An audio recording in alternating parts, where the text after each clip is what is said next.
Good evening, ladies, lords, lasses, and all those in between. It is I, your humble game master, the Deathly Shad, here today with more Rains of Vitrium content. 70. Oh, dear lord. We've been going on for a little while, haven't we, boyos? Yeah, it's been a few months, yeah. Yeah, just Yeah, a couple months. just a In couple game, of like 14 months or something like that. in game, it's been a few months. Yeah. Out of game, it's been like what, 3 years now, something like no, 2, I 2 years. think. At least two. Fucking Still. hell. Yeah, I know, right? Still. Joining me today are my lovely little co-hosts. Agathar, say hi to the people. Uh, uh, Bellathor says hello. Agathar is doing whatever the fuck he's doing. Agathar is occupado. Morrigan, say hi to the people. Hello, I am commit genocide. I am become genocide. And so say hi to the people. Hello, people. I'm sad because my girlfriend has left us to commit genocide. Jesus fucking Christ. Like Andy Ritual's going to skyrocket so fast. Oh boy. Oh boy. Soren, say hi to the people. Hi, I am quite livid because one of my family is going to commit genocide. Which one? Which one?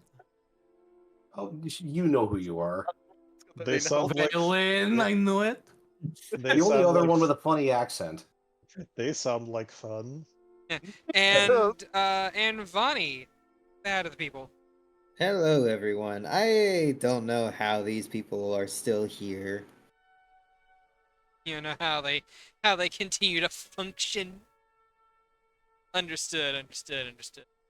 Well, with introductions out the way, remember to like, subscribe, comment, all the other jazz, and if you want to catch us live, you can do so at Tuesday at 5:30 p.m. CST every week, mostly whenever I remember.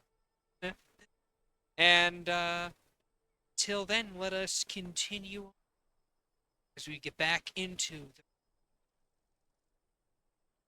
when last we left our adventurers. Agathar the Kobold Rogue, Morgan the Halfling Divination Wizard, Rensoir the Rabbit Folk Monk, Soren the Rabbit Folk Samurai, and Vani the Rabbit Folk Smith. Morrigan abandoned the party and gave them a small time limit of 7 days to find her and stop her, but she proceeds to destroy most of Vuori in order to exact revenge upon the Night Order that slaughtered her entire family. As you do, obviously. And the rest of the party, now having a few new and old faces in tow, have decided to go after her. Joining them on their adventure are Eloise, the halfling sister of Percival, is also a survivor of their entire family being destroyed. More like a cousin, but yes. Neatal, a rabbit folk ninja that used to be a flame of Rensoir's, but is now simply acting as a good friend. Now, Riven, a samurai that used to train under Misaki, or under a Riven, Wah, wah. That used to train under Misaki's particular Night Order. She used to be one of their family members. Cecil, a kobold that has a strange fascination with Agathar and his skin. A kobold fucking something. Is it a kobold? Probably not. Yeah, I'm sure he is.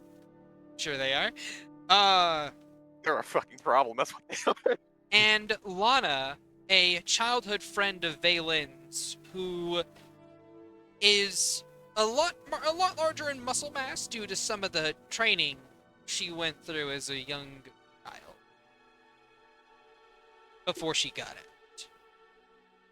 And 3 traveler companions that have introduced themselves as Cinder, Ash, and Ember. That They're all gonna are die. that are here to adventure with the party as fellow linchpins. Well, as a fellow linchpin. Cinder is apparently the linchpin of illusions. Who knew? But his master told him to come and vibe with you guys, and he entered at a very interesting time as the party picked up their supplies and started to trundle the cart towards where Morrigan is said to be. Is it kind of weird that I sort of called a traveler being like a part of the illusion? I thought a traveler was going to be the illusion archmage. Could still very well be, but I figured the travelers were going to be a fucking part of that. Hey, Somebody pick up that phone because I fucking called it. hey, you know what's up? And Does Soren have an opportunity to say goodbye to Enwin? no. Boo. Weh. Do it. Anyway, regardless, boy, howdy. Let me get you guys some more better thematic music. More depressing music. Yeah. The pain Yes, it train is. is still going. It grew legs and it's now on land. Oh yeah. Oh yeah. It's like that one horror game, Choo Choo Charles. Exactly. That's Oh, don't even yeah, remind me of yeah. that. Oh my god, you killed me now. What can I say except you're welcome? Yeah. So, the air in the cart is heavy, and things are not going to. Neotal is currently seated up outside the bathroom with Rensois, currently inside of it, hacking up a couple things, some of that ice cream. And the rest of the party just got finished having a conversation with a small illusory doll of Morrigan's that did not answer things adequately. I wonder how that feels. Oh, and also, Belle now apparently looks like Agathar, but we don't talk about that. Yeah, no, that's just the thing that's happening. Yeah, just casual flesh crafting. Don't worry about it. Yeah, it's fine. It's just What do you mean? She always looked like that. yeah, she always looked at that. I don't know what you're talking about.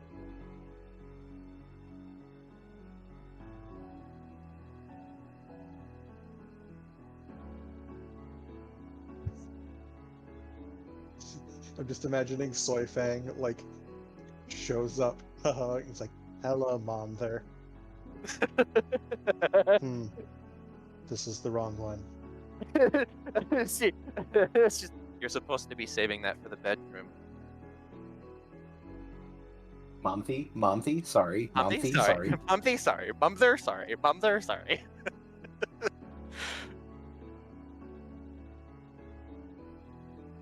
Yeah, Agabel is like just next to Neotal.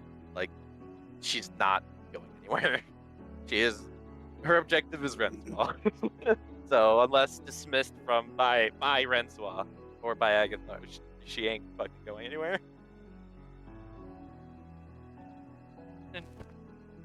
So yeah, the cart continues to trundle along slowly. If you guys have any conversations you'd like to have, simply say it. Until then, I will say at least 8. I mean, y'all got lots of information you haven't dug into yet.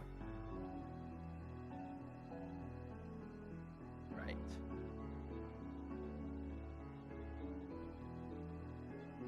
I think. Oh, sorry. I was just gonna say Soren's just gonna be continuing training unless anybody has anything they want to say or give to him. Oh yeah. No, I have a list of many things. As Thorin trains, there are moments where, like, you swore you had like perfect posture, but your bells on your sword still rang. And as this is probably like the span of like a few hours. there it is. Like a span of a few hours, and why is my thing there? Jeez, oh man. Okay. As sort of a piece of paper or piece of parchment kind of floats down near Soren, and he spots it easy enough. It is honestly not the greatest work of his, but it is a picture drawn of Soren, sort of mid twirl of following through a first strike, going to follow it up with a second. So it's a bit like an action pose. It's not the greatest he's ever drawn, but it's still like artist quality. Like it's still good by an artist's standpoint, or like a normal viewer's standpoint, but it's not his best work. And it shows when you're like, and when you kind of like look down towards more of the page, you see Agathar drew himself in, kind of flicking a bell off of your sword as like it was in mid strike, with like a little like playful grin. As yeah, that's pretty much it.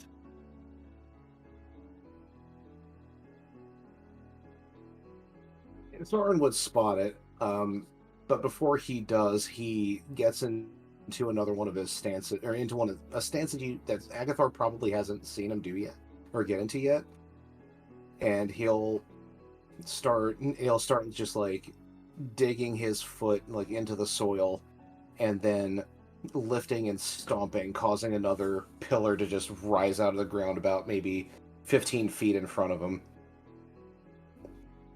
And then he rushes it and does like a cross cut with both of his blades to cut it, and it begins to just kind of like sizzle, and just kind of like drop a little bit down. And I would say that probably about that point, like Agathar would probably put the note on top of that pillar. Yeah. Yeah, and as it drops, he just looks at it. Oh, should I roll another con save to either be exhausted or not, or?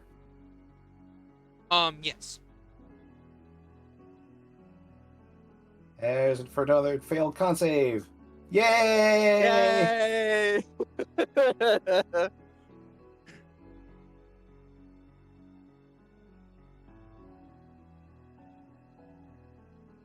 Yeah, so he just like kind of collapses to his knees like right after that, and just kind of starts breathing heavily. He just starts muttering to himself. And then that's when he sees the note, or the image, or the picture, and just picks it up and just takes a look at it. And as he just kind of looks at it, his face goes from like kind of like a serious almost like frown at his own failure to a softer look, and he just kind of like sits down and crosses his legs while looking at the image. And Agathar will hear him say, like, I really wish I could see that in person right now.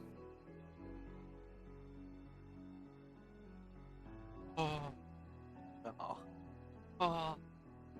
And he just kind of sits to collect his breath while just looking at the image.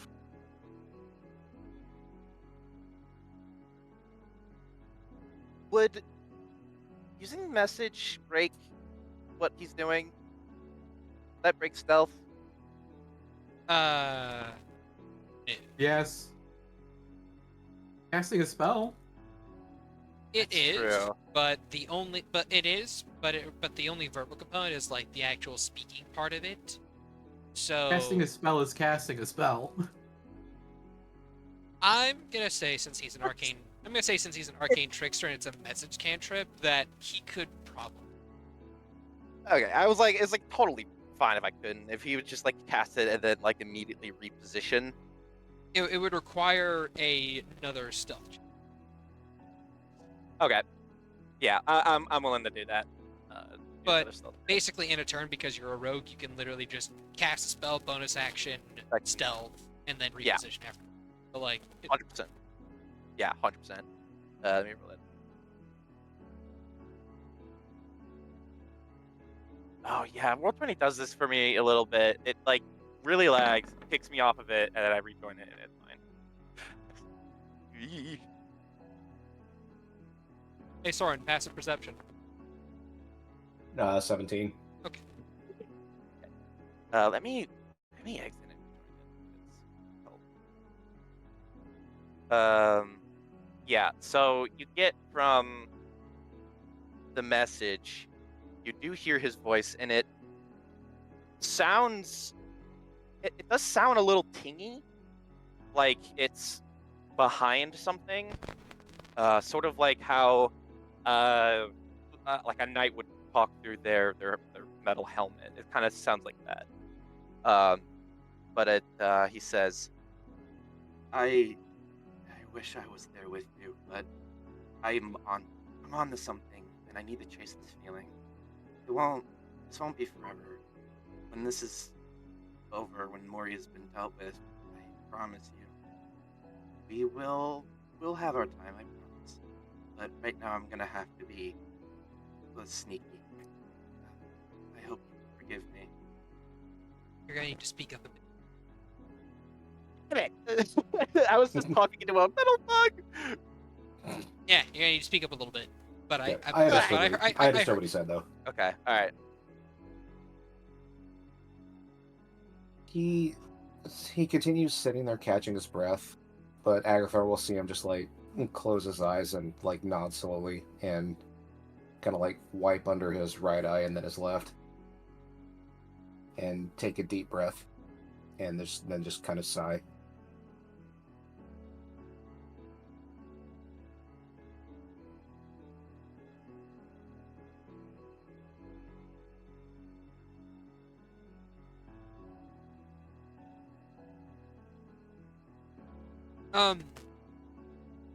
Bonnie, do you have anything specific you want to do, or anyone you want to talk to specifically?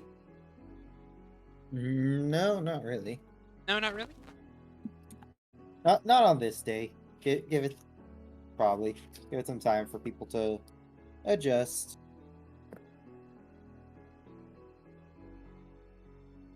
Francois, when you leave the bathroom, Neatal is standing outside of it with a glass of water, another bowl of ice cream, and a expression of worry. Just like, hey, you okay there?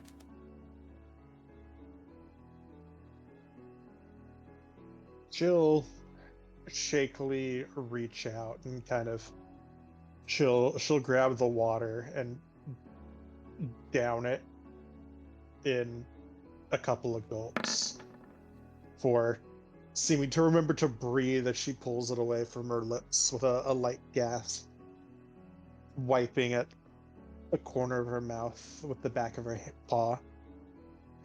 Yeah, yeah, I'm okay, I think. Relatively. She nods.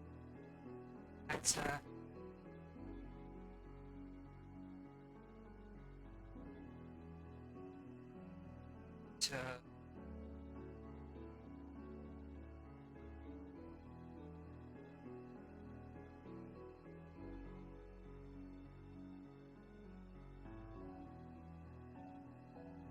She'll give a kind of wry smile that doesn't really reach her eyes. Well as I can be. all right then. She kind of like swallows, tapping her sleeve. So, do you want to talk?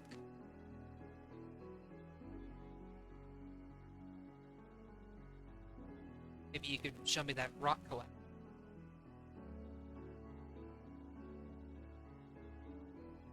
You have a rock collector. That's my gun. I do.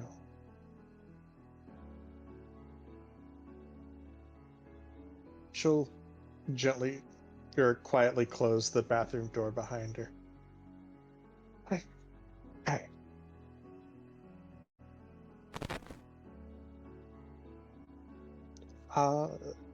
You want to go see it? Sure. It'll. I find myself in need of information about rocks anyway. Really? And what do you need to know about rocks for?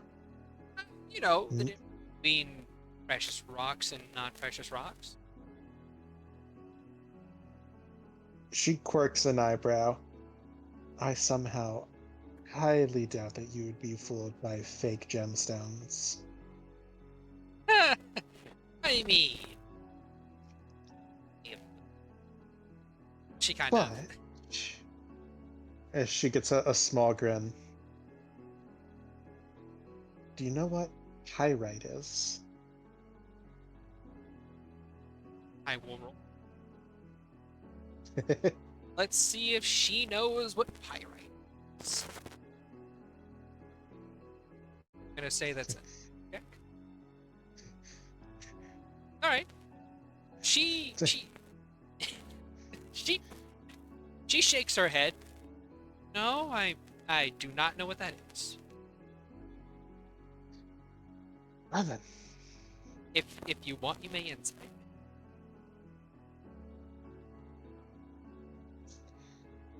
well then. I got some. In fact, what's your passive? My passive insight is, let me open. I think it's 18. Okay. 18, yeah. All right. So, And swell insightful as fuck, boy. okay. As she just shakes her head, nope, never heard of it. She's heard of it. She knows what. Yeah. Francois plays the game anyway. And he's just like, well, I've got some in my room.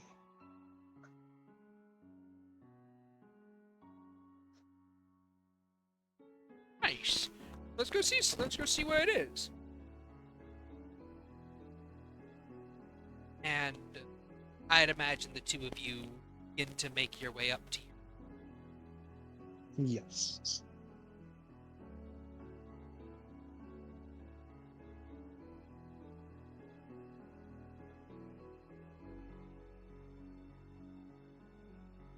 2 seconds.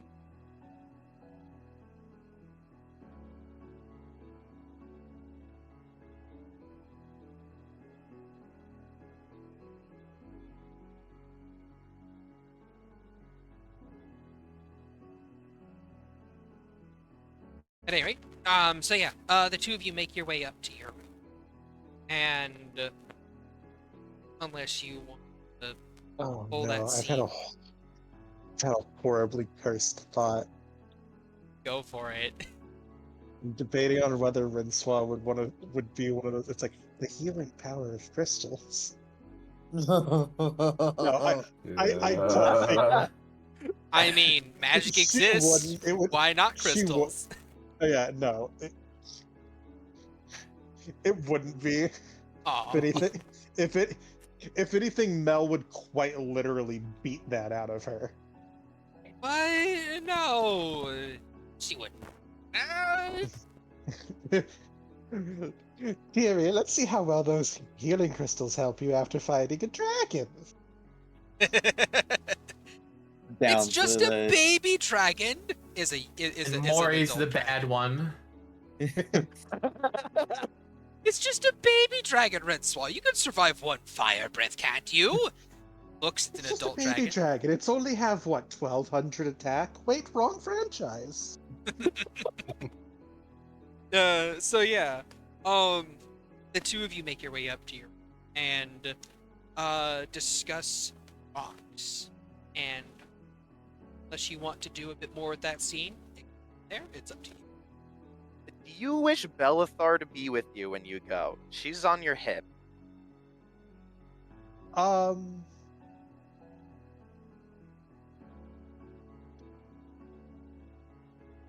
Yeah, why not? Okay. She's hanging out. She's not really saying anything.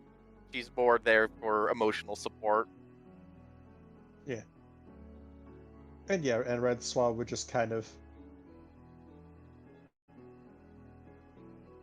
pull, like, move over to like her shelves where she's got the rock collection and just starts prattling through like nature facts. Maybe probably at one point, like, gets a small smirk, offers to teach Neotol about the various mushrooms she has, before Neotol very quickly and very politely declines. Really? Check something. Bald spot check. Now, Francois is very sad to give. Ooh. These very infectious mushrooms are very quick to spread to human flesh. She actually manages to overcome. She will. She will stomach them. Yeah. She basically like. Okay. She's like, oh, the shit you do for love. Pretty much. So basically, you start talking about mushrooms, and she immediately, like, you see her stiffen a little bit, and she's just like, you know what? Sure, yeah, go ahead, please.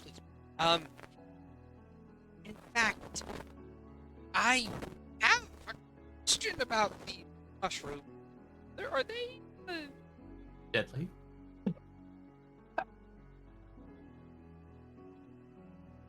Like, do they just spread to people randomly? Take over your brain or something? What? It's like Francois tilts her head. What? No. They only propagate along me because I naturally feed them magic.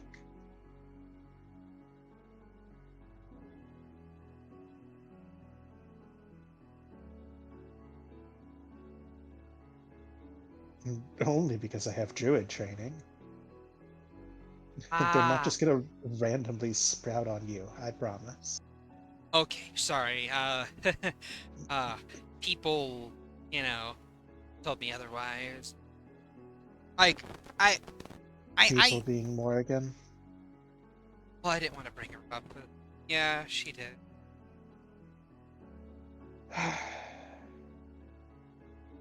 She also convinced Amalia to put a bald spot on, and then tried to tell me that mushrooms would cultivate there if I, hung around you too much. Which I was willing to risk.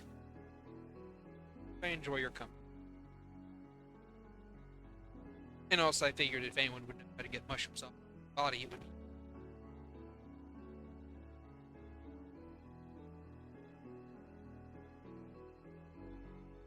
No. I enjoy your company too.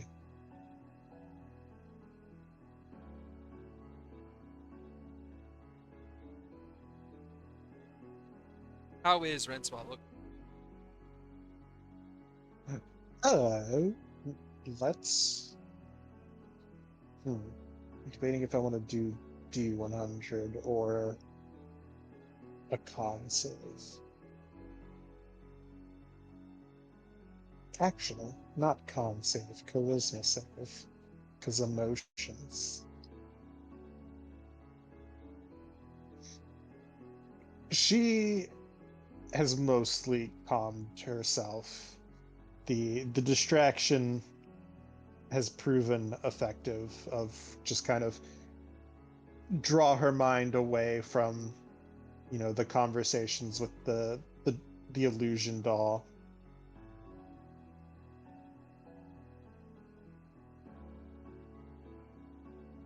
She'll tentatively reach out a hand to take. If you'll. Yep, she doesn't resist. She'll give it a soft. You're an amazing woman, and don't deserve to be as torn up about, or as you were. I'm not so fresh. What I guess what I'm trying to say is that I want you to be happy, and I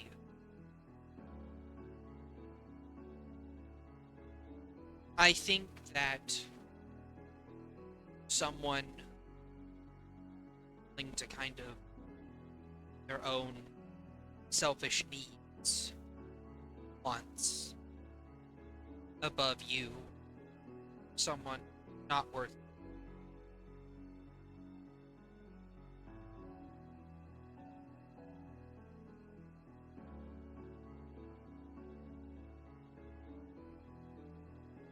And just tell me if I overstep saying.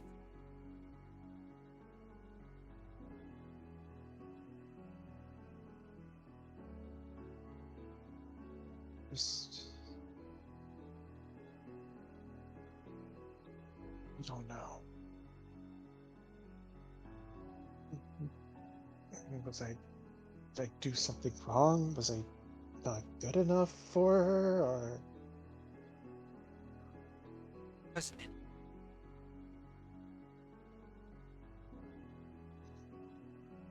And if she didn't think it were beneficial to stay with you, that's on her. It's her choice at the end of the day to abandon. Oh, sorry, strong wording, but to this, all of this, you go and pursue an ostensibly selfish and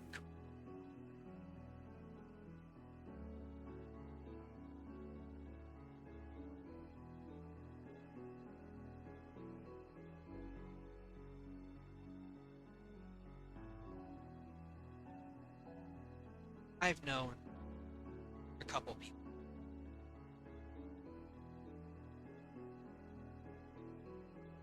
You offer them the world, and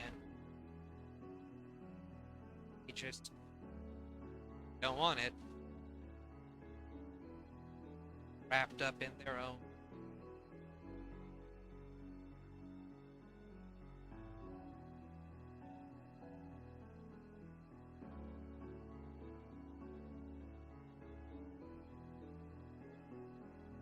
And you let it fall to someone else. It's their choice. Choice they are in this.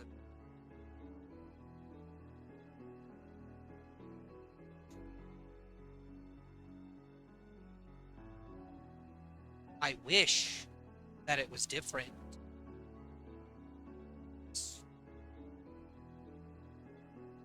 Wish that you were growing up in a bathroom, crying your eye.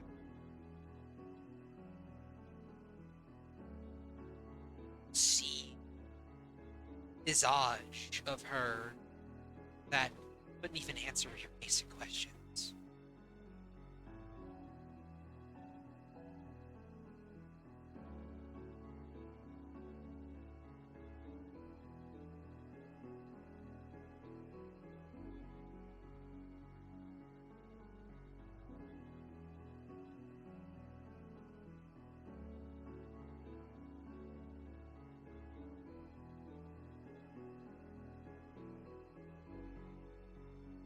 She'll kind of give your hand before going.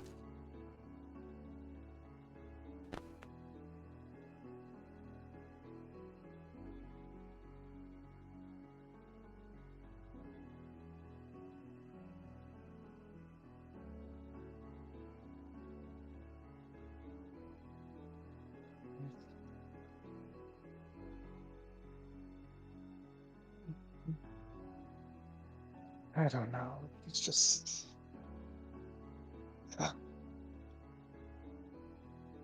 Just feels like maybe if I'd done more, done something different, or said the right thing, all of this wouldn't have come to pass.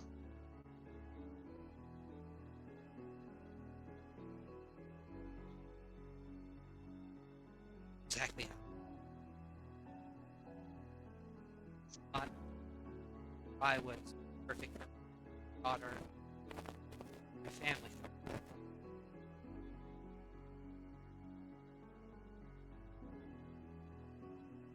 Had their own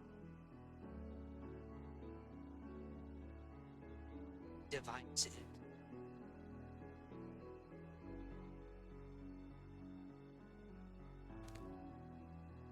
Satisfying.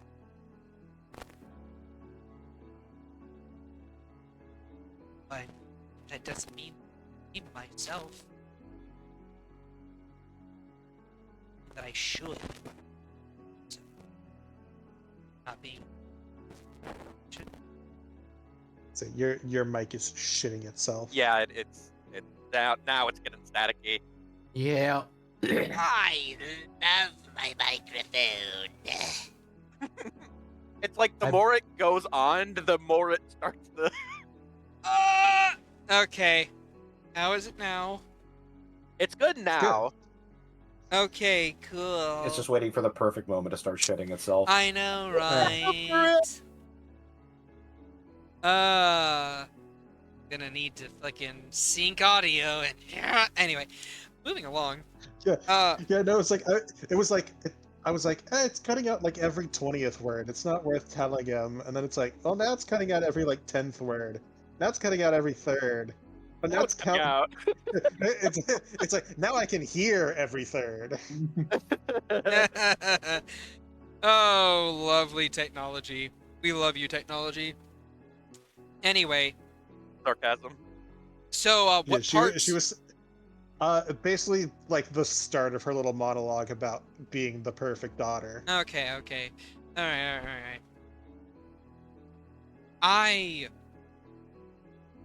I tried to be the perfect daughter for my family. I tried to, make them proud of me, make them love me. But I never could. And they had already made up their minds about me. And there was nothing I could do to change that, change them. So, why bother?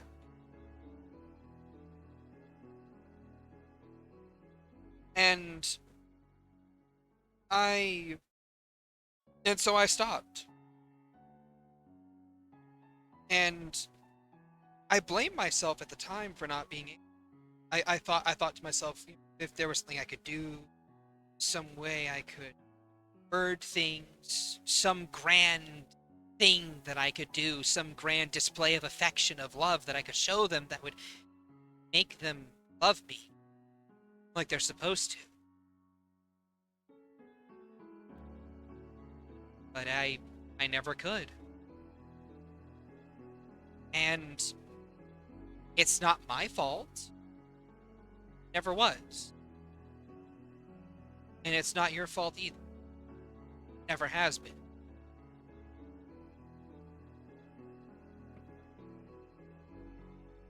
Morrigan was always in this dark place. And I thought I know. I was drawing her out of it. Or I thought I was. She just kind of hugs her arms around herself again, kind of blunt claw tips digging into her arm a bit. She scoots closer and just puts an arm around your shoulder. Kind of like squeezes you tightly. I know. And I don't think anything you would have done. I don't think anything you could have done.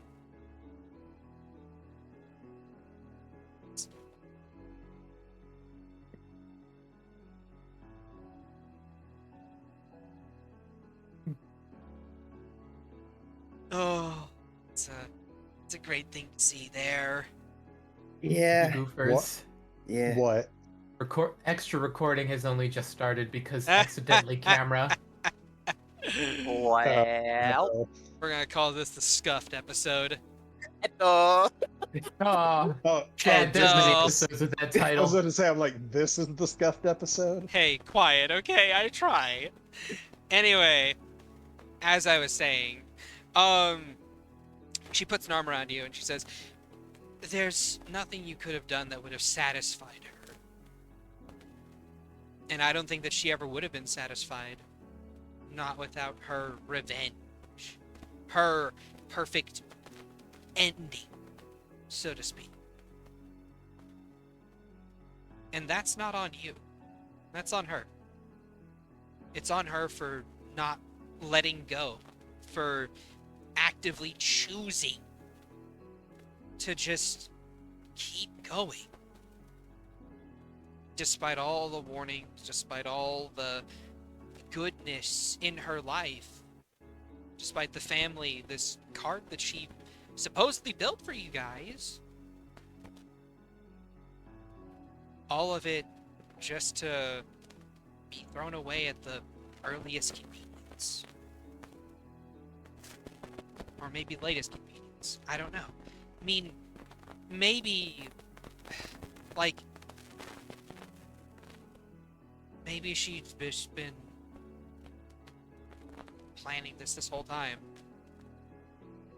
Maybe you were in...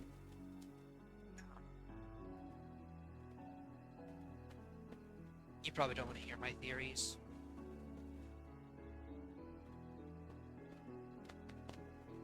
I do. Well, I don't know. Maybe the reason she left when she did, how she did, without ever confronting you or anyone else, just Agathar. Maybe it's because she thought you were making her weak.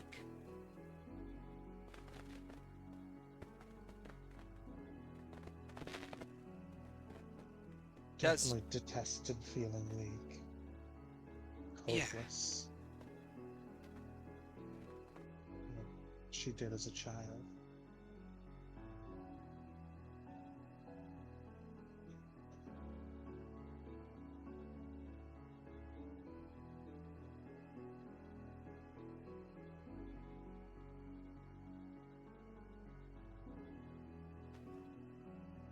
Yeah, I know what you mean. Lots of people just don't really like feeling weak.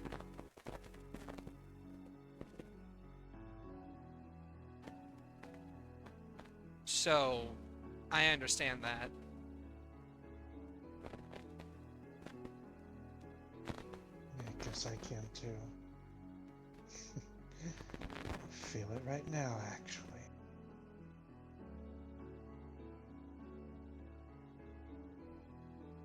I can imagine so. I don't know what else to say. But what I do know is that she chose this. And she chose it over you. So ultimately we know where her loyalty lies at the very end. Herself. Yeah, the moment she says she chose it over her, the ears just pin down and back. Jeez. This... Sorry, this is why I like having Eloise in the room tell me to shut up when I'm being too...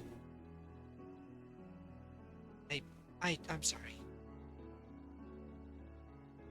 God, I was about to ask if It's you were fine. okay. You're not okay.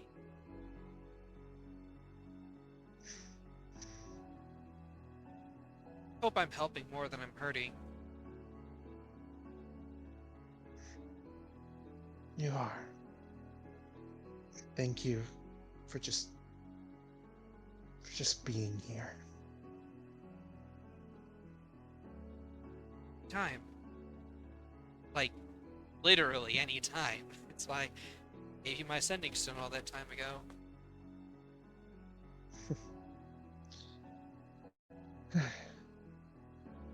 I feel like I feel bad. It feels like anytime anything goes even mildly sideways, I'm calling you for help. I mean, And this, the Debt Lords, getting arrested. that's what it means to be there for someone that you care about, you know?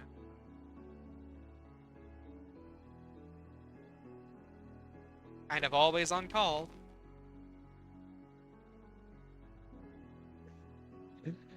I suppose you are.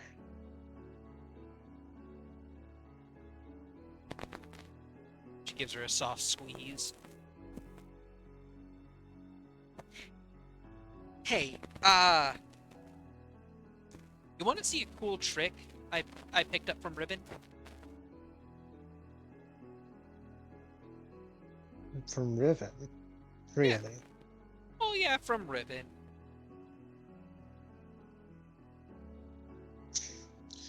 Alright, well then this I have to see. Okay. Now don't freak out too much, okay? And as her, so it's her left arm that's kind of like wrapped around you. That's got like wrapped around you, right? Her left side is the Blackbird half. And you would watch as I hate to break it to you, Shad. There's a picture of her on the screen. yeah, fuck. You're right. It's the right side. Never mind. Okay, so she lifts up her right arm, and you would watch as kind of like this smoky darkness seems to appear from above her fur, and her entire right half peels away to reveal a shadowy, dark version of herself, leaving just pure white fur. Eh? That is equally parts intriguing and disturbing. I know, right? Oh no. Are you in the same boat as Eloise, who is kind of like, oh no, there's two of you now? She gives a light snort. I don't know. I'm not sure the world can handle two of you. Suppose not, but hey, you know what this means? What would you say? Too much awesomeness condensed in one location? Okay, look, you know me too well. You're stealing my lines. Those are my lines, patented Neatal Olaroth. The year of the gods, 2019.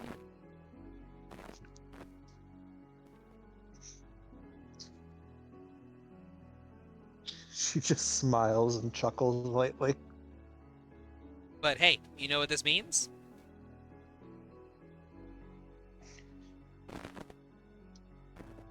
She pauses. What does it mean? She pauses for dramatic effect, and she, and this dark, shadowy version of herself seems to solidify a bit before it leans forward and gives you a hug.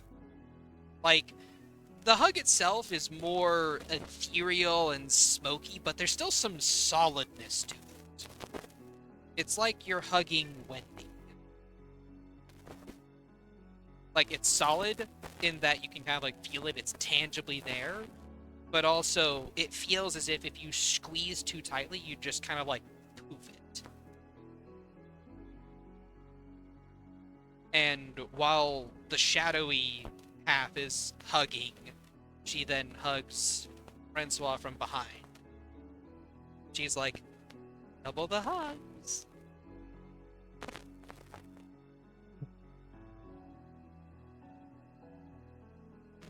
I suppose so. Just don't say it too loud, or Molly will try to barge into the room. There's already scratching at the door. I heard hogs. Pretty And I much. smell ice cream. Neanderthal! Can I get some ice cream, please? I'm hungry. Neanderthal's gonna roll her eyes. Amalia, this is special medication for Rensois.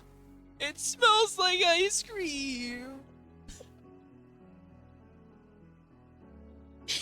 Neanderthal pinches the bridge of her nose.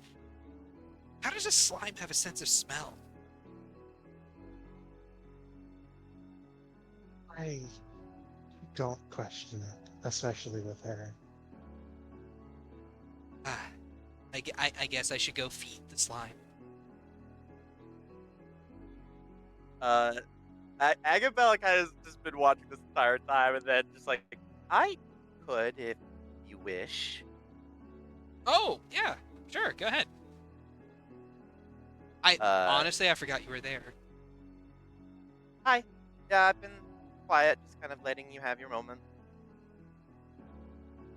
She leans over and whispers to Rensois, does he do this often? Because he wasn't like, creepily standing there the last time we were having a solo conversation. Smiles. It's complicated. Long story short, you know the giant bone elemental? Uh-huh. The one that talks? No, wait, there's two of them now. The one that talks eloquently and plays chess? Because I saw the loud one was still downstairs. She just points at Bellathar. Oh, I Oh! thought we were keeping that on the down low. Okay. Oh! Hey. It's fine with me Waves. at all. You can have Bellathar make an insight check. Ooh! There it is. Oh, it's still Oopies. Oh my god! Wow. That's a natural Okay, 20! fuck off. I actually have it as a GM. It's literally a natural 20 for 32. I saw. Oh my good god. Rensois gets this too because Neatal rolled so fucking low on her deception. Like, she's looking between the two of them, and she's just like, she's basically like, she's like, oh, that's so fucking weird. That's so cursed. What the fuck? What the fuck? What happened to the real Agathar? Is that just his skin on her? What happened to him? Is that just his skin? Oh, I don't know. It's like I don't know what's worse. If it's his skin and he replaced his bones with his skeletal construct, Cecil's gonna have or a field day. or is it worse if like he got other flesh and just like sculpted it to look like him? Because where'd he get the flesh? This is so weird and so off-putting. Because like Miles. you have to understand, she's from Vuori. Yep. This is so off-putting. I want pudding now. Can I have pudding and ice cream? Yeah, just the hardcore necromancers, just like, this is normal. It's like, I'm sure it's fine. Yeah, like Rensois didn't even fucking question it. Oh boy. Yes, Father's doing something. He's around. So, but he's around. I think Is Can he? you go handle feeding Amalia, dear? I can do it. I just have to make sure she doesn't eat me. I'm sure she won't eat you. You look like Agathar, right? Kind of just very. She takes a bowl and she slowly scoops out some ice cream into the bowl before handing it over. Yeah, she takes it. Well, yes, but Amalia also wants to eat Agathar, but that's more out of love than anything else. But I don't think Amalia knows that eating people is still not the greatest thing, unless they're bad people. Then it's bad people, and then it's You know what? I normally would question it right now, but I'm not going to. I don't want to think. fair enough. Okay.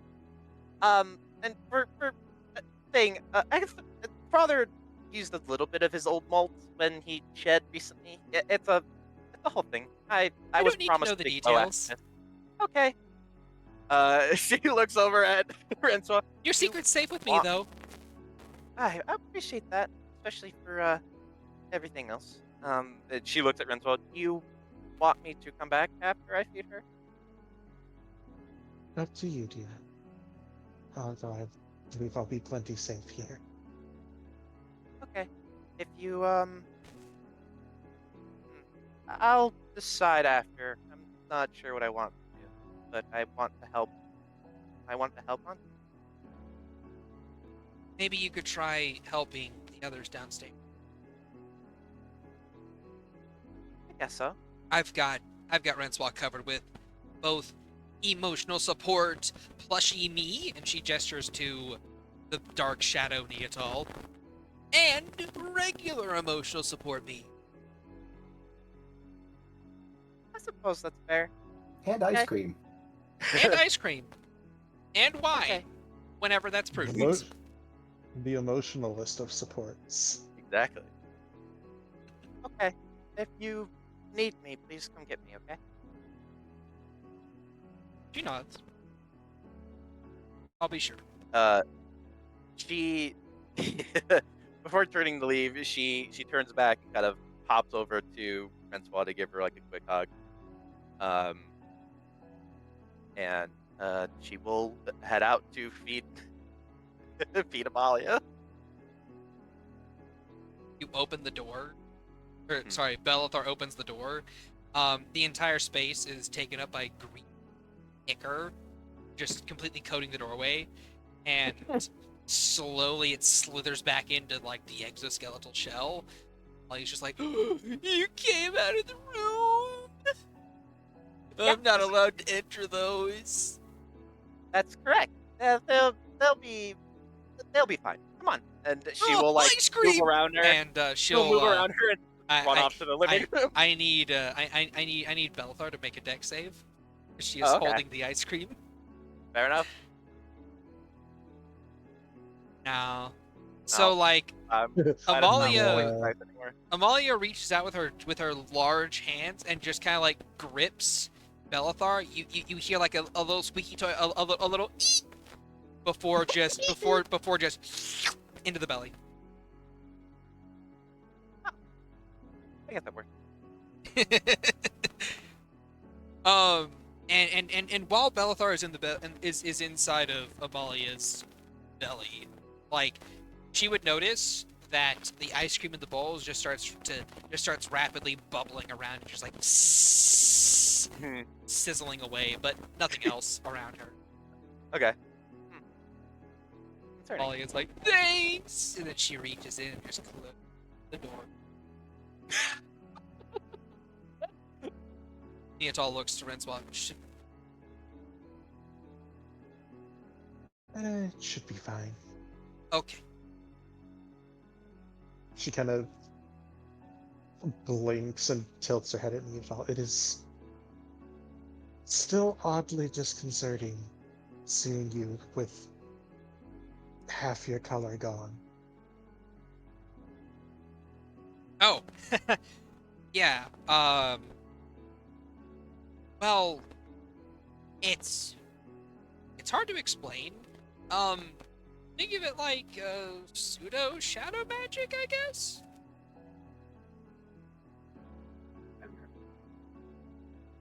Would that not be animating your shadow?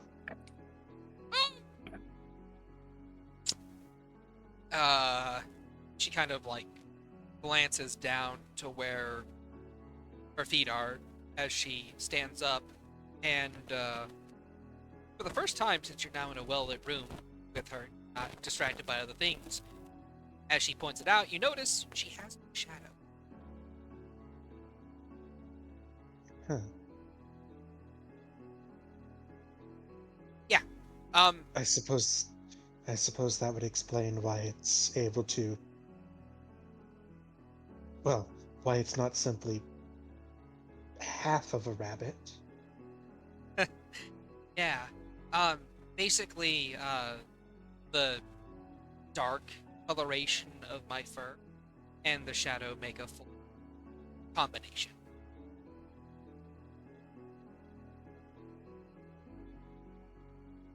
And if that half of me ever gets popped, then, well, back to color comes.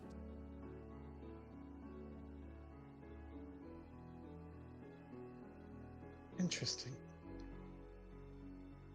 I can't say I've ever heard of magic doing that with pigment, but there are many of mysteries that I'm none the wiser to.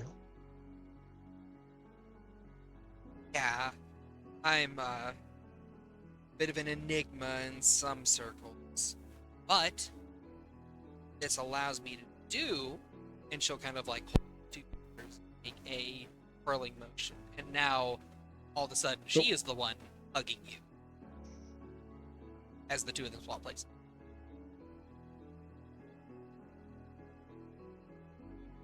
The other one suddenly looks depressed. Yes, it does.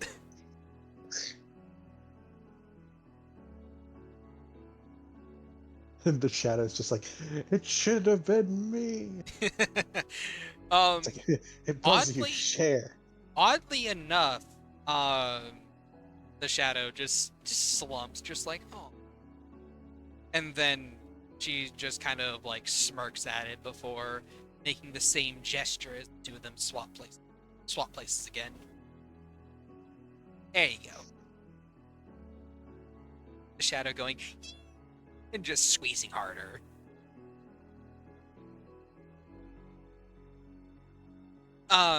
Although I will say, because I kind of learned this a little bit late in the game, it's got a bit more personality than Ribbons.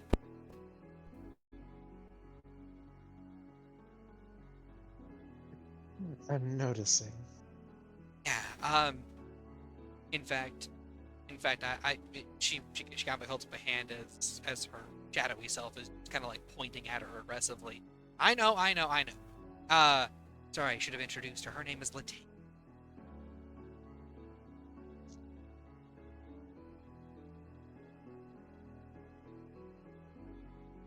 He blinks. Very slowly turns to look at Neotal with just a really expression. Look, don't give me that, okay? She was the one who picked the name. Latane leans back, just like, oh, you got a problem with my name? Giving you the quick up-down look. Like, no, we got a problem, missy. Pretty much. Very well, very well.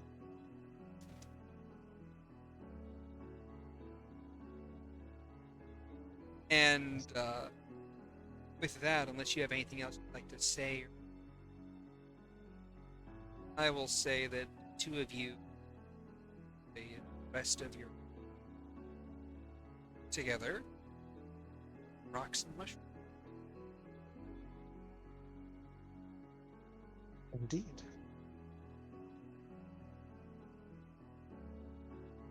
And with that, else is anything else they'd like to do? Say, the first day passes. Real quick, as Soren is like walking back up to his room to go to sleep, he'll leave another like painting on the floor. Okay. In front of whose? In front of his. In front of his door? Yes, in front of his door. Okay. And the moment his door closes, that shit gets scooped immediately. And it is another it is another image of him and Agathar. He's painted a few of these before, and Agathar, if Agathar's being is particularly like observant, he will notice that there's a message in this image as well, and it says, "Please do not let your anger drive you to reckless actions, because that's what happened with Morrigan. I don't want to lose you too.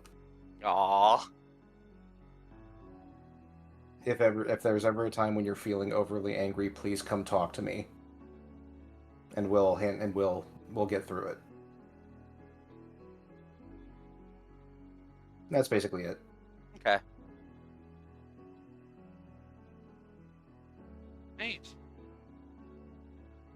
And with that, the first day. The second day, people wake up probably in a bit better of a mood.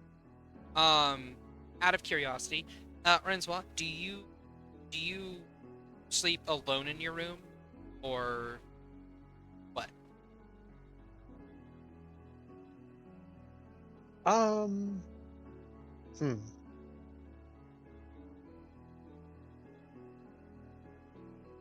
Let me see a thing.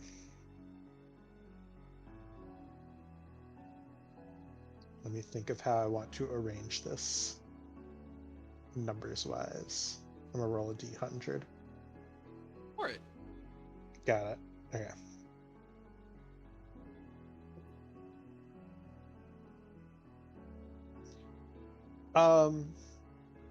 She would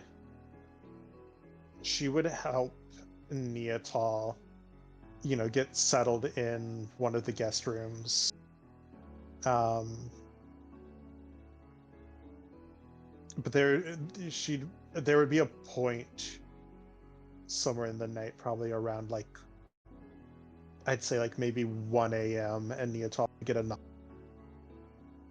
Okay. And you kind of wait out there for a little bit longer, and the door just slowly creaks open. Yes.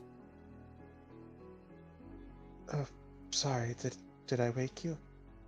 What's up? Oh, and she kind of looks down, not making eye contact, kind of one foot kind of scuffling on the floor a bit. I'm having trouble sleeping. I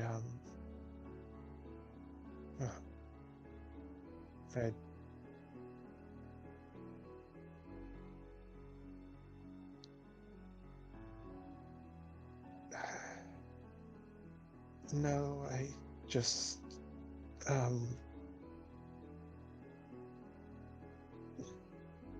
I just kind of got used to not sleeping alone, and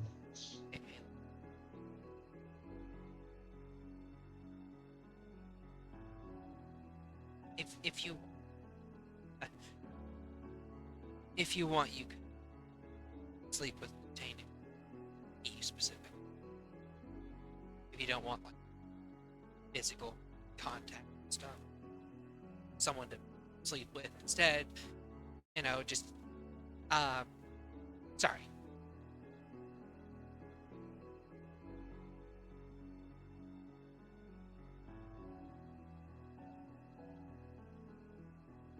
it's fine.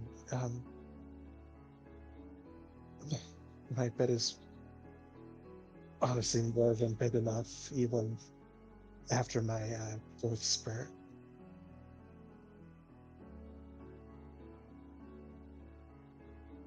Come on in. I'll take you to bed, and I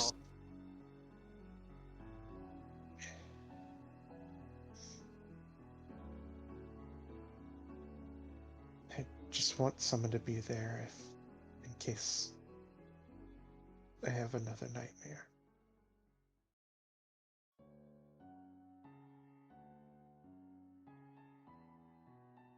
She kind of like reaches over, pulls you softly.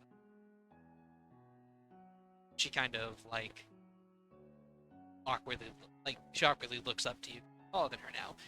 Like, this would be the part where I would pick you up and carry you to the bed down, but you're taller.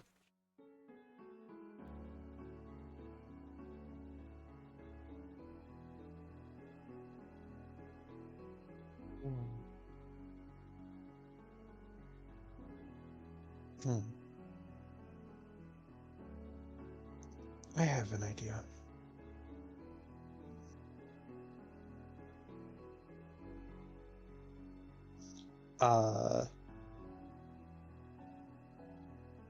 She's gonna go ahead and just cast Reduce on herself. Okay. All right. So That's for a so whole ass cute. minute. Oh, minute. Hey, a minute's long enough. It's long enough to get her to the bed. Yeah. Neatal watches you shrink, and she's like, "Oh!" And like she basically goes through the 3 stages of surprise, like one after the other. Just like, "Oh, you did a spell. Oh, you're small now. Oh, I have a limited amount of time." And she just kind of like very quickly scoops you up and just like carries you over and lays you down in it, and she kind of like makes a salute with her right arm as her shadowy self detaches and appears in bed, just like squeezing up beside you. There you are. She pauses. And Francois like grows back to regular size as the spell wears. yeah, she pauses. She kind of like swallows, closing her eyes and just kind of taking a step back. Yeah.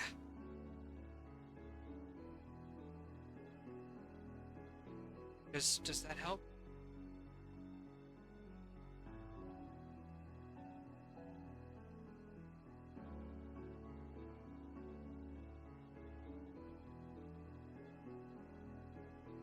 Yeah.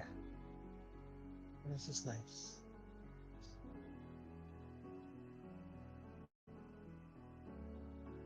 And she'll kind of just nod to when you're opening it up. Got a blanket and a pillow, placing those around by the bed or beside the bed. She then delicately pulls out of a bag of holding a bedroll. I'll be right here if you need. Okay.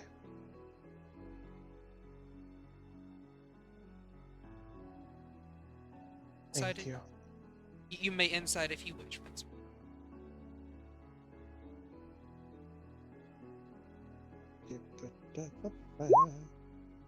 27. Oh dear lord. Okay. So, quite literally, she is fighting with her own. She wants to be a good friend in this time of year. She also can't ignore her own feelings. She also doesn't want to take advantage. But she still wants to be there. So, she is being there in the one way that she can be without feeling like she is exploiting a situation that she does not want to exploit. Make sense? Yeah. Hence why she's like, here, have this. It's a It's like, proxy. have Have Latane. Yeah. It's not that she doesn't want to physically comfort Rensois herself. It's that she doesn't want to. She doesn't want to give Rensois. Take advantage of an emotionally charged situation. Exactly. What she wants is for Rensois to make those decisions herself, and not for, Neatal to basically get. You know what I mean? So she basically, gives that. She's like, that's the best I got. Kind of like very nervously. Also, because you rolled so high, I'll let you know. She also has a very minor concern with falling asleep. Because you get the feeling that if she falls asleep, Latane goes. Mhm. So it's one of those things of like, I am now officially prepping to stay up all night to comfort a person. Welcome to the exhaustion squad. Exactly. One of us. like- One of us. It's like it just comes down for breakfast. Bellathar just like pins a 1, like a 1 pin on her lapel. What is this for? You have joined the club. Have joined the club. Oh boy. What club? Smiles, walks away. What club? Is it like everyone else is sitting there just like one with the crew, one with the crew, one with the crew. So yeah, but that is what she does. Unless Rensois asks or requests for anything further, she will basically stay up all night to keep Latane there to give Rensois comfort.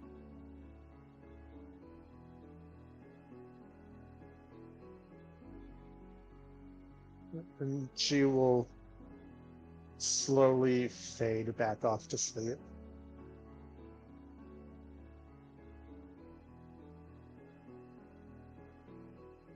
And back off to sleep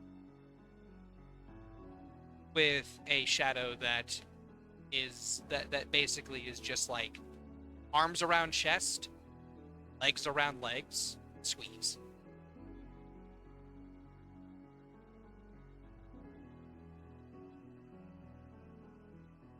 Super comfort. And with that, all sleep for the night. And the next day comes around, and still no sign of the real. And as Real FR, if you. yeah, Realathar. As each Actually, of you, far. as Belthar wakes up with Cecil just looming over. gotten his skin before. Here, let me remove yours. Just uppercuts. Yeah. Anyway, there goes.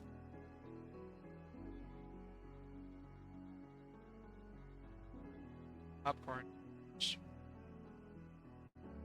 Okay.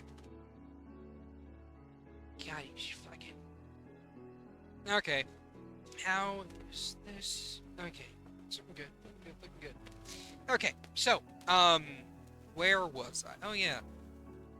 So yes, as you guys kind of like wake up, and the weight of betrayal still hangs in the air, but nowhere near to the degree it was the day before. As you guys seem to kind of recover a little bit. As I shift this. And we roll initiative. I was kind of expecting. I was kind of expecting and, Agathar to go. Yeah, speak for yourself, DM. Yeah. And so, as each of you guys kind of like wake up and slowly make your way down the the unseen servants have already cooked up a mean breakfast and have already served Amalia her portion. She is greedily wanting for more, with Bellathar still inside of her belly. She is just chilling in there now.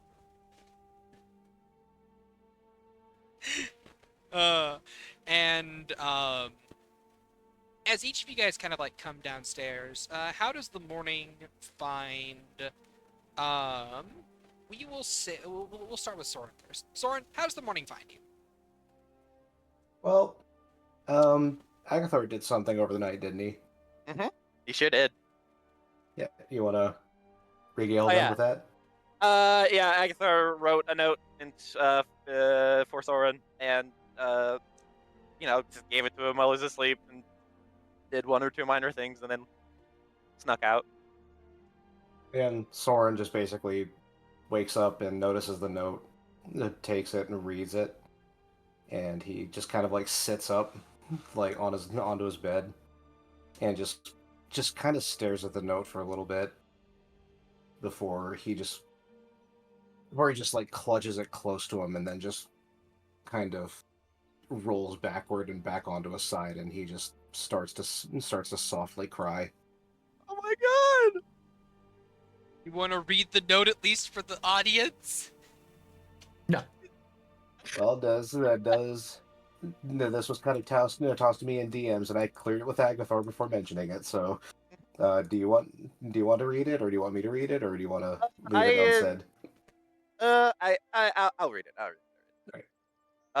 I think it was make me cry. Anyway, it says, "My platinum hero, I appreciate your concern. This thing I'm doing is more towards my own ability to protect you all. It's focus. I must do whatever I can to stop Morrigan from hurting those people. And I think remaining undetected by her will give me a chance to end this. I am angry, but I refuse to be like her. I love you. And when this is over, I will repay the time not spent in your arms. Love, Muffin. P.S. You're even cuter when you snore. P.S.S. I stole a kiss during your sleep. Another thing to repay."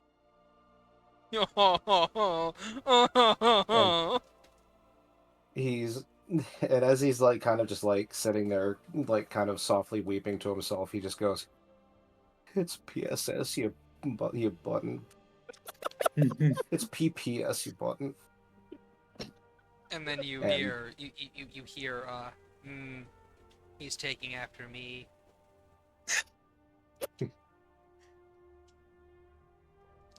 like, is she actually there, or is that She's actually there. okay? He like just kind of starts at this and goes, "Oh, gosh, I still need to get used to that." What do you mean he's taken after you? The being sneaky, or the writing postscript script and not postscript?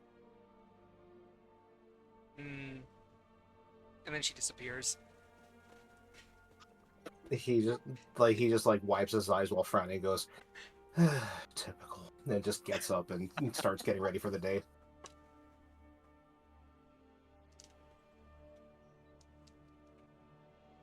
Shows up, refuses to elaborate. He leave. he sees a pinned note on his outfit that says, "You are cute while you sleep." Gross.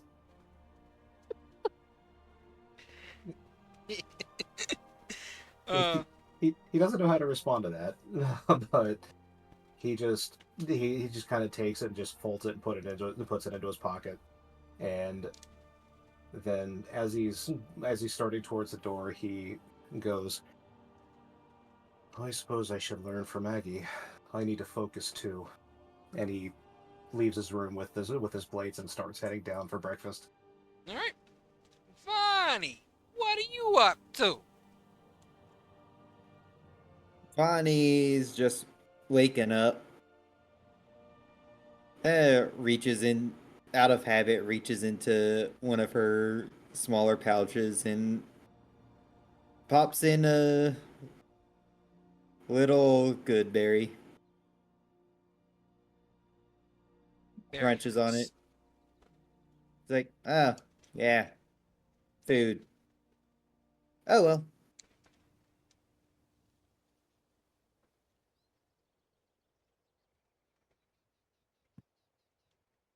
All right. and heads down to the general area with her other small pouch of snacks and just starts munching on them. Okay. And how does the morning find Renswa?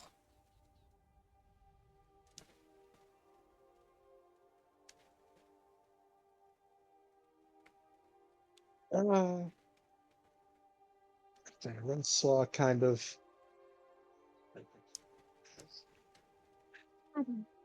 yawns awake after a somewhat fitful rest. Uh, and the question becomes, did Neotol stay awake that entire time?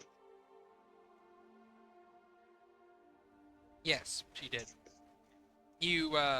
Rensal wakes up to Latane currently. Um, her head is kind of like rested on Renswaw's chest with like this little black ichor leaking out of the corner of her mouth.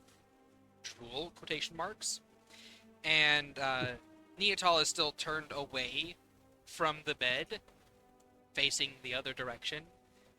But like at the sound of stirring, you can kind of like see her ears just kind of like twitch and perk and kind of like, you know, rotate back to catch what's happening. But she doesn't. She's trying to appear asleep.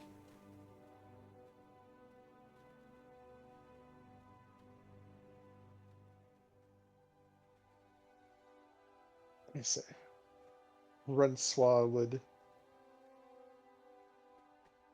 try to gently get Latane off of her to scooch out of the bed. Roll a sleight of hand check. Nat 1, here I come. Yeah, 16. easily. You basically like slowly lift an arm up, and you kind of like move it to the side. You reach over, you lift a leg up, you move it over to the side, and you slowly rotate her. She just kind of like flops onto her back. The ichor of drool kind of like peeling away from you and following her.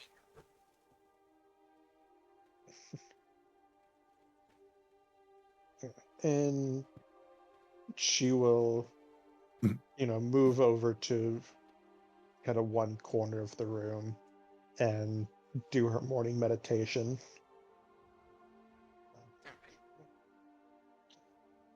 I will say around this point in time, as you're kind of like, whenever you finish your morning meditation, you'll see that Neotala is kind of just like lifting her head up and stretching, pretending to have slept, even though she has the big bags up to her eyes. Just kind of like yawning. Oh, what a good sleep that was. As she kind of like reaches her right hand out and Latane just slurps back onto her.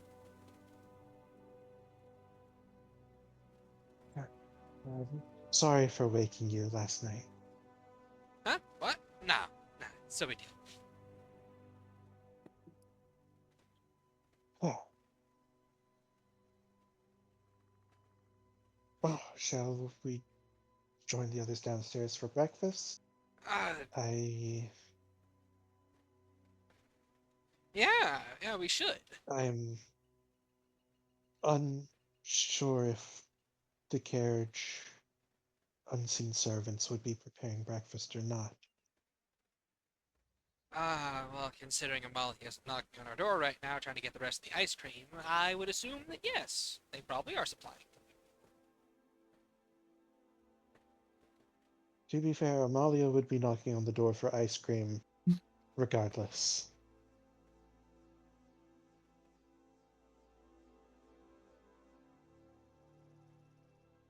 You know what, fair enough. And she'll slowly stand up and stretch and give a big yawn before, like, about halfway through the yawn, she just snaps her mouth shut and she just kind of like finishes it. Just like, before just slowly walking to the door and just opening it up. After you. All right, half and half. Let's get you some coffee. I both love but resent that name. That is the best name for Neatal, and Fucking I will amazing. I will I got it. accept nothing less. I've got it. I've got one. I've got one. I've got I one. almost Fucking am dying. okay with Renswa being stolen by Neatal if that is the pet name they have for each other from now on. It's half I- and half. Half and I half. think it's Mocha fucking and half and great. half. Oh I my have one for god. Neatal. I have She'll one. I have one for Neatal. Neapolitan. God damn it. I'm gonna go with Mm. thirsty. she'll God. she'll sleepily just kind of like say, "I both love but resent that." You. She kind of like snaps her fingers a couple times, and then her right hand kind of like reaches over and just taps her forehead a couple times before she kind of like looks at it.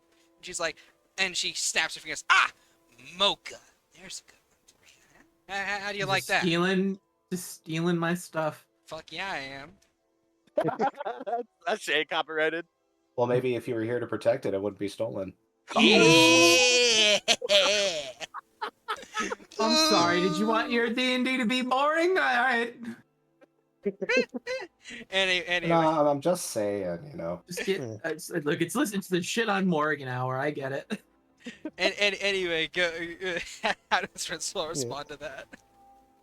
Renswa just gives her a grin. You know, I might be more offended if it hadn't taken me about 20 seconds to come up with it. I'm still recovering from drowsiness. And she quickly rushes out the room.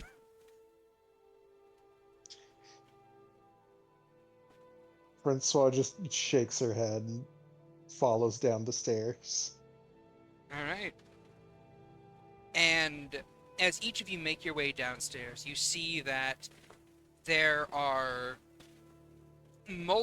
that basically everyone has made their way downstairs, and that currently breakfast, eggs and sausage, and salad are currently being served by the various unseen servants. They kind of like set up the overly large table that seems a bit bigger than it was yesterday to accommodate all the guests. And seated at the table, currently drinking a pure black coffee, is Soy Fang. She has 3 cups beside her. She's currently working on her 4th. I was under the impression that woman just didn't need sleep. I didn't realize there was a fuel additive required. Her metabolism is like at maximum all the time. You'll That's see. good. You'll see. Okay. Um, Let her cook. She's doing soy fake stuff. Does anyone wish to say anything to anyone at the table? Make requests, ask questions, perhaps? Utter silence. As you all kind of like arrive at the same time. Awkwardly silent breakfast. Love it.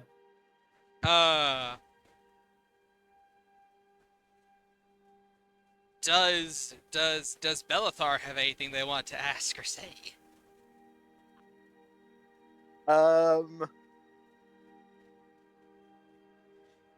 I would also like to point out that this is one of the rare occasions in which people can actually see Soy Fang. She's actively doing something. I think after a few moments of silence, Bellathar kind of looks away, almost like she's listening to something. Then looks back at Lana, and is going to say, so you went to Morrigan's room, right? What did you find in there? Amalia kind of like pauses and she's like, "Hey, this one's asking you, Lana, like, what you found in Morrigan's room." can You can't be hurt. Bellathor crawl her way out. You want okay. Go ahead and make a strength check. Okay.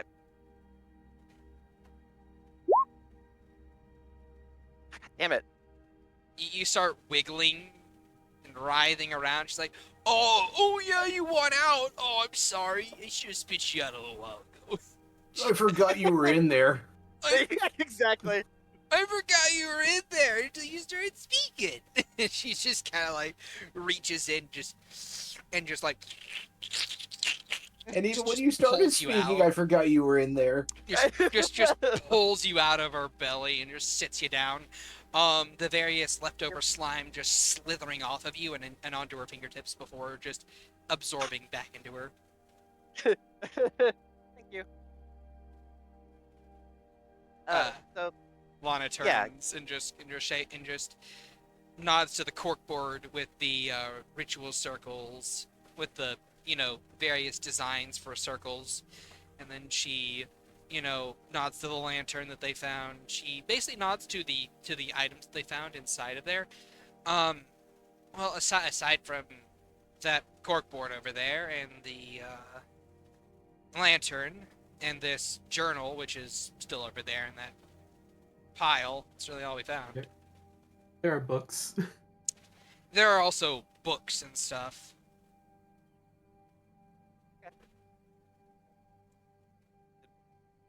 Bellathar will trudge her way to one of the books essentially and just like grab them and walk back over and take a seat at the table. Looking at Eloise, just have you had the chance of looking at the corkboard? Yeah, I've been looking at it for all of yesterday. And I've been trying to decipher some of the runes, but it would be nice to have someone to cross-reference my data with. What languages is Eloise now? She knows quite a few. And also comprehend languages is a spell. Fair enough. But also like one of her native languages is Sylvan. Helpful. And there's one for Infernal as well.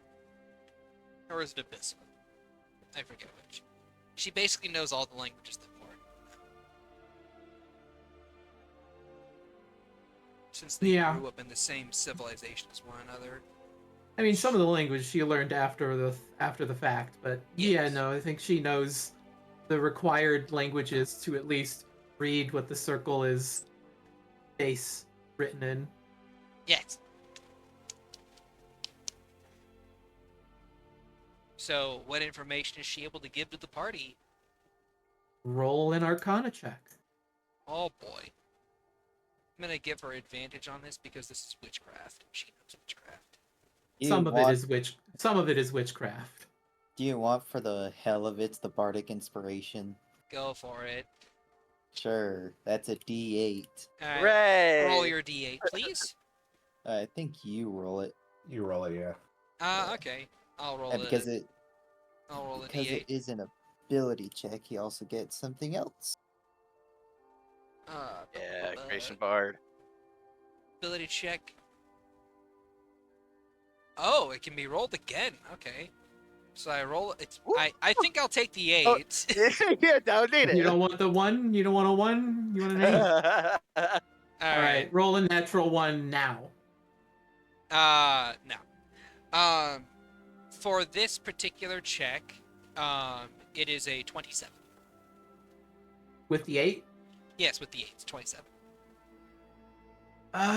What does she get from the circle? She In fact, I just realized she can also cast guidance, so it'd be a 30. So without just a flat intelligence check on top of that, she understands what the circle does. Not its destinations, because there is just like a lot of these circles fractal in on themselves with just dense amounts of math. But the first iterations of the spell called for hundreds and thousands of gold, diamonds, gems to be even be capable of attempting. And there were alterations made to it, which were some of the sheets of paper, alleviating some of that cost with a soul stone. And the last, more rapidly scrawled notes and changes to the spell circle are all in Infernal and are calling for a essentially a single sacrifice on top of sacrificing the soul stone to initiate the spell, in lieu of what equated to about 350,000 gold pieces. Okay. She's going to kind of take out a small pointer stick and kind of like extend it before tapping on each circle as she talks about it. The original... The function of this circle is to transport a large quantity of things, objects, so on and so forth, to another location. I can't really tell where. Per se, you'd have to be in the middle of casting the spell to know that. And she then moves to tap a few sigils in particular. And these are sigils in relation to cost of the spell and the magic. You go from thousands of gold, hundreds of thousands of gold here, to more esoteric things, and then here this is where it becomes more of a blood magic style ritual, requiring sacrifice to go through with.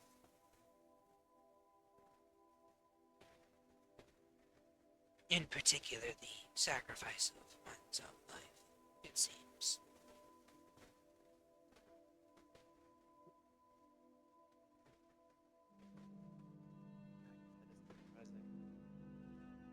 One more time. I guess that isn't surprising. It always seemed like she never wanted to be around after she did it.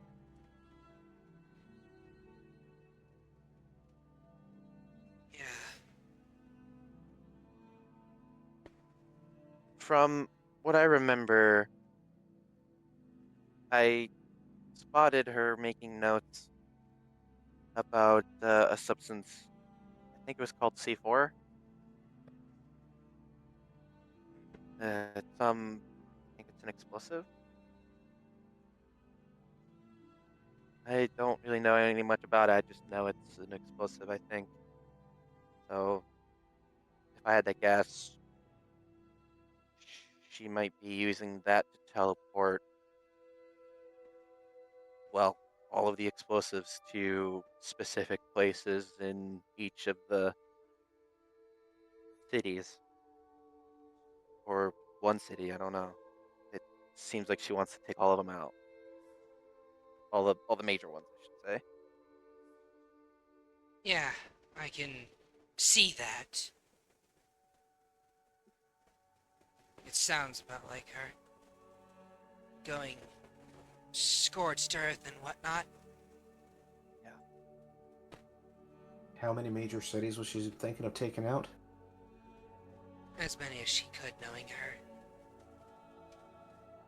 Like, this causes Soren to look very concerned. I think there's 3 major cities, including the capital. At least. It hardly matters. One city would be too many.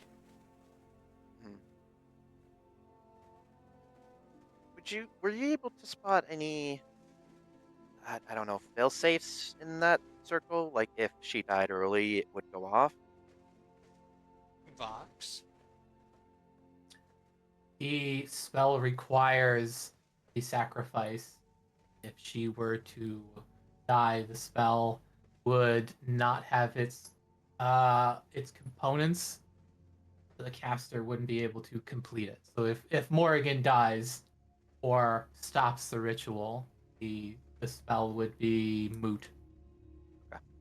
If the caster dies during it, or the caster decides to stop it, then the ritual is rendered moot and does not go off.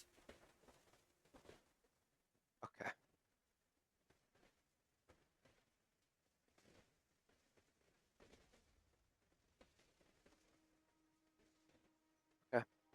And uh, She kind of pauses before Soyfing speaks up. hmm, I can see her. Huh? Soyfang just takes another large cup of coffee and just drinks it. You see her wince. Bitter. I have a lock on her to a degree. I can see what she's doing. And this is where we will peel away to Morrigan. Ooh. Morrigan, what are you doing this fine day? What time of day is it? I would say it is early morning. And she can only see through my eyes. Yes. She sees a good bit of hay and what sounds to be like the clip clopping of hooves, as she is sat in the back of what looks to be a cart moving moving up some road. All right. Her, she is the perspective is off.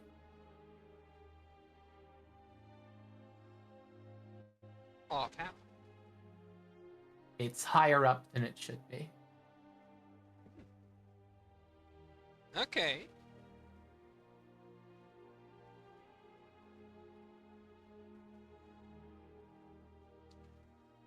And is Morgan saying anything? Is she looking at anything? Is she doing anything? I would say you're just checking in the middle of the morning where she's at rest. I maybe roll a D100. I don't want to just be like, I blurred all my plans because you looked in at the right moment. I mean, that's how storytelling works sometimes. I 42. suppose 42. I would say not really saying anything. There's no one to talk to that she can see. So her gaze shifts to the side and she strokes Smudge's fur with a much larger, pale hand.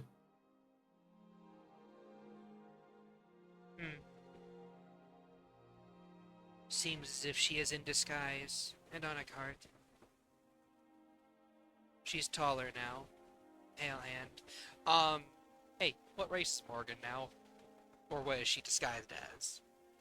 You see a hand. Yes, I know. This is a master assassin we're talking about. What race? Humanoid. Humanoid? Are we talking elf or human? Can you discern that by a hand? Yes, she can. Hail. Some bullshit. She's Elven. Alright, Hi, Elven. alright. She'll say, Pale hand. Effeminate features. Bit of a light tinge to the skin. Elven. Hi, Elven. That's all. She is stroking her cat in the back of a cart.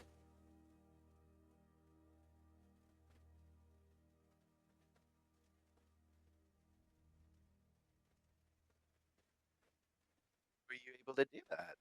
I thought she can't be seen by divine stuff. Yeah, Shad. This isn't divination. Not even magic. It just happens. It It's Java is. Nation. It is a skill that I have acquired titled Hmm. Walk Within Their Shoes. I partake or imbibe of a favored food of my target, and I learn things about them and see through their eyes. Cool. She shakes the empty cup. Hers was coffee.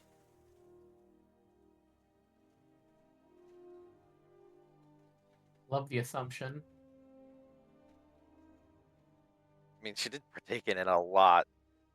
True, but that was a habit. Morgan has told Rensoir her favorite food. He's cooked it for her. She'll shake it. Sadly, it seems that the coffee isn't as potent as it could be. Must not be her favorite. Her all-time favorite, at least. That's whatever she has in that decanter. If anyone here knows her true favorite food, that would be a boon.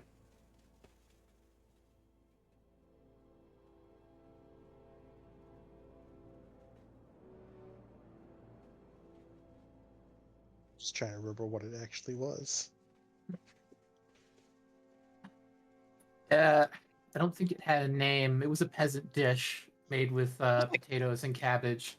I was about to say, I was like, I think it was just like a potato dish. It was something her mother made for her. That's right. It was like potatoes, cabbage, and I think like Chicken broth and something like that. It was a hearty, simple dish. I was gonna say I think there was like cheese and carrots Yeah. in like a stew. So yeah, does Rensoir note this?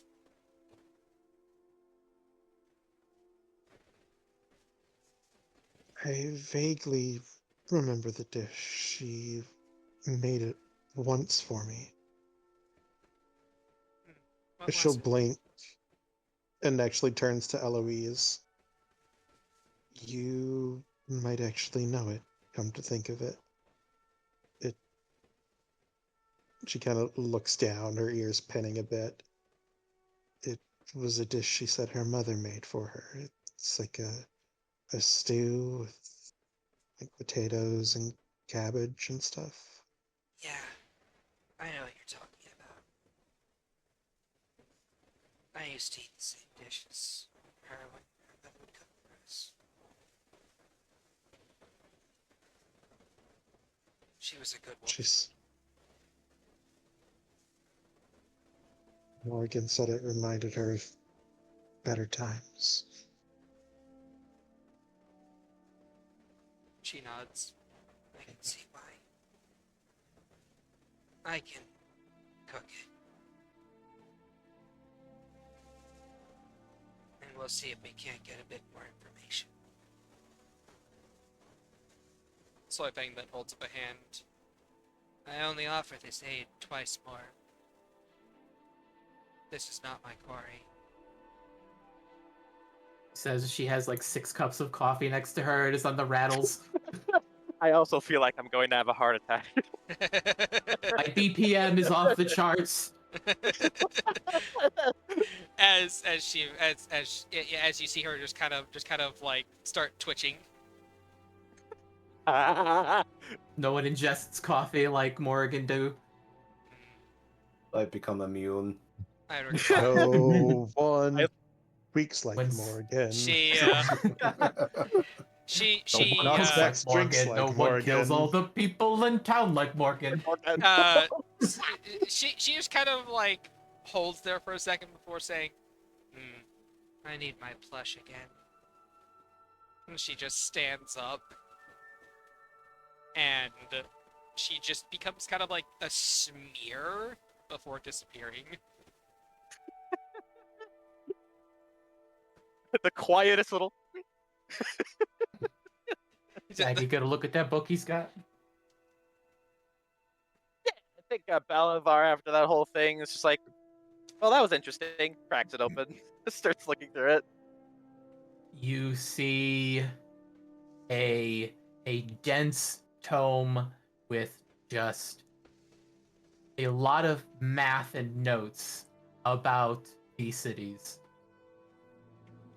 There is just an excruciating amount of detail about every blast, brick, and mortar.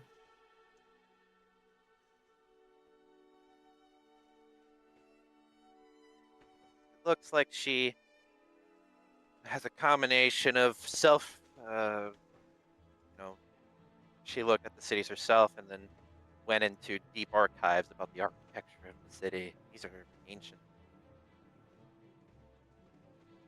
Everything that she needs to know about these cities is right here.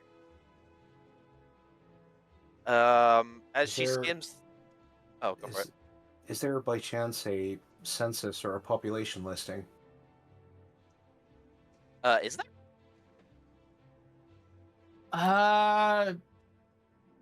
Give me an investigation check. Sure.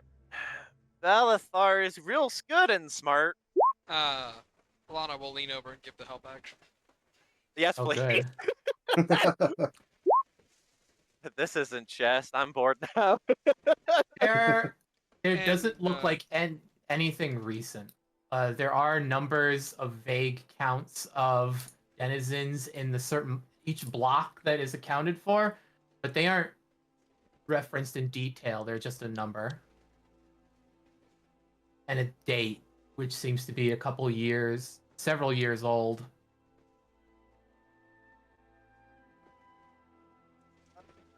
Here's a question. Is there any particular city she goes into extra detail for? Like she has trying to catch any sort of like extra vendetta against a spot in particular? These books are just notes and information about the cities. There's nothing about how she intends to destroy them. It's just detailed notes about each block and there's the points that are of note that would be where she would place a mark. You see notes saying like potential weak location, things like that. Okay. These books seem to be the grand sinister plan rather just the years of notes and information gathering all culminated in what 3 large tomes. Okay.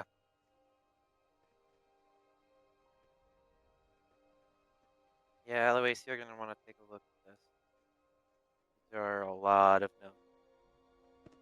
I know that there are 2 very important people to me that I'm looking for in Vuori, and I'd like to see if their names appear on any of the cities targeted. There are no names. Well, It's all just yeah. numbers. Yeah, this unfortunately this isn't a census really. It's more about structural weaknesses, and it does have population specifics, but nothing Eloise, like a census. Eloise will reach out for the book. Yeah, just let her take it.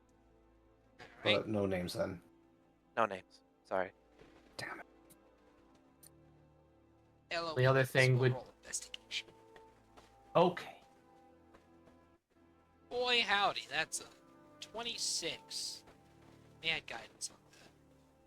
28. After noticing a pattern, he could probably surmise throughout all of these notes there are thousands of points that were marked with a red check mark and given like a strange arcanic what's the word I'm looking for? Coordinate. Rune whip. It's like the arcane equivalent of a math equation for coordinates. Uh-huh. Okay then. There are thousands of them. Huh. Well, I think now I know the destination intended for this circle over here. She taps the circle in question on the big corkboard.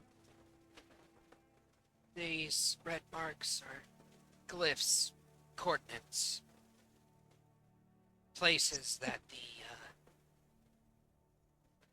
that things are going to be teleported into.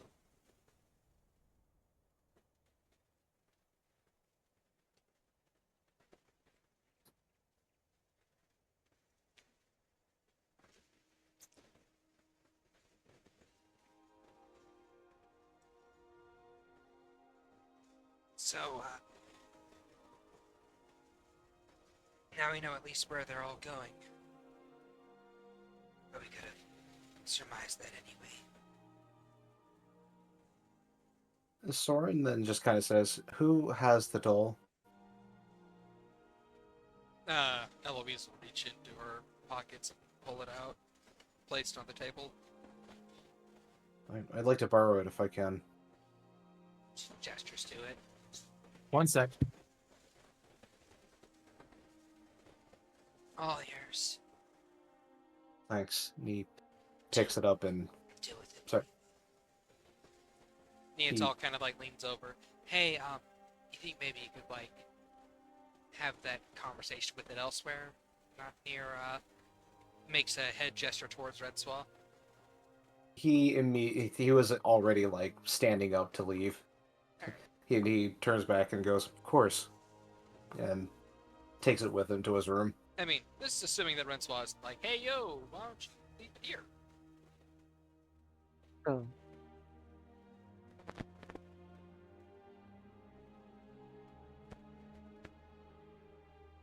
Does Renslaw do that? No. He basically just says, "I was gonna ask it more of a personal question, anyways. It really doesn't have much to do with Mori's plan." She nods. And you take it up to your room. Morgan, you back yet? Yeah, I do have to go and grab Doris, but if it's a quick question, I can answer it, and then I can turn the Discord on in the car.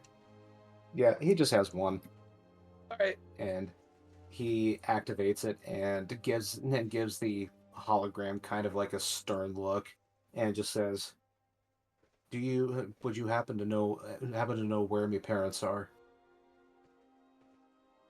The eyes flash.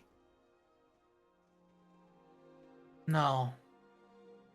I know they aren't within the cities proper. And you promise me that. Eyes flash. There's no expense. He picks the doll up and just like kind of deactivates it and takes it and brings it back downstairs. And I will be right back. Did you get the answer you were looking for? It's comforting, but considering what she plans to do, it's little comfort.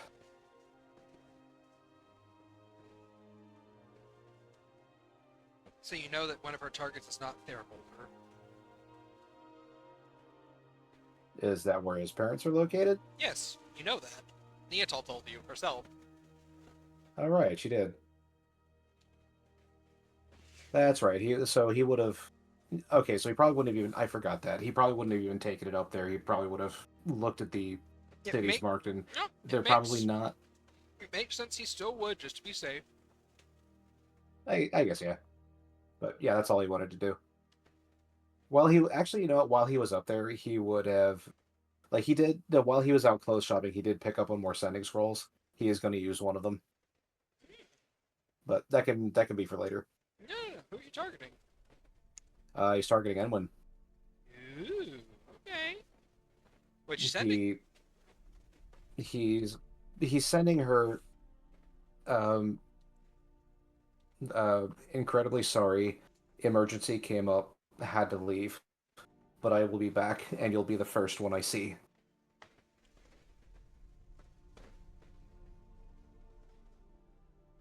Her response is, I figured as much, and it's okay.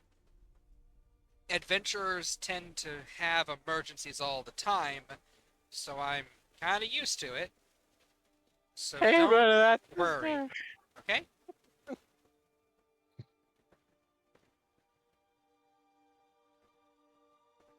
Now he goes back downstairs. All right, I'm back. Wow. That was it. What I miss? He would have thrown in an "I love you" in there too. No. Aw. Hey, I miss. just love him didn't more. think to do that. You didn't have enough words for an "I love you." No. So, with that in mind, does anyone have anything they'd like to say or do or discuss among the others? Is Lana ever gonna give Soren that compass? In a minute. How's Soren looking today? He's kind of a little bit more at peace, but he's looking more determined than anything else.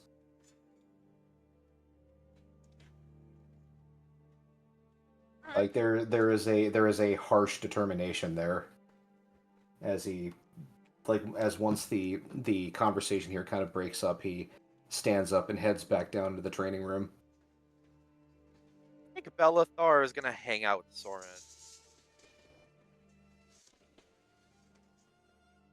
Lana will kind of give him a little poke on his way past. Hey, Hmm? didn't want to mention it yesterday, but Morrigan left a letter for you. Oh, did she? Yeah. And a compass. She kind of like pulls out the compass and the letter, offers them both to you. A compass. He takes the compass in his left hand and the letter in his right. The letter has been opened. It was resealed. Thank you very much. Yeah, I think Vonnie Oh. resealed it using mending. Yeah. Yeah, No, Bonnie sealed Lana it. did. Oh, Oh, Lana it was did. one of them. It's fucking one of you. So yeah. Yes. Yeah, so he's gonna kind of like open up the letter with a grimace and just start reading it. What did it say again, Vox? Dearest Soren, I know this is a gift from someone you. No, that's not how it went. It went like something like, Dearest Soren, I understand I am not the person you wish to receive a gift from after the fact. I traded something dear to me to give you the opportunity to save the souls that dwell within your swords. This compass will lead you to the smith who can help them. And then it gives a short description of how the compass works. And at the end, it simply says Morrigan. So pretty much as soon as his eyes land on the letter, a slight sneer appears on his face, and he reads through the letter, and then just kind of like a mirthless smirk appears on his face, and he says, "Aw," and he kind of like looks up at Lana. Is Lana still there? No, she left. She basically Oh, delivered yeah. it and then kind of like left you alone. Okay. So he just kind of says, just like grumbles under his breath, "Oh, she called me dearest Soren," and looks at the letter, then just kind of like crumples it up and pockets it in a different pocket, and then just puts the compass in his left pocket, just goes downstairs. My heart. I will say, at this point in time, as you're kind of just like going back downstairs again, you feel a tingle from both your swords. I'm assuming that And, means they want to talk. well, why don't you make me a wisdom saving throw first? Yay, wisdom save. I always fail these. Hooray. Didn't fail that one. Not that one. Holy shit. All right. You may You take care of 'em. choose to enter the mind space.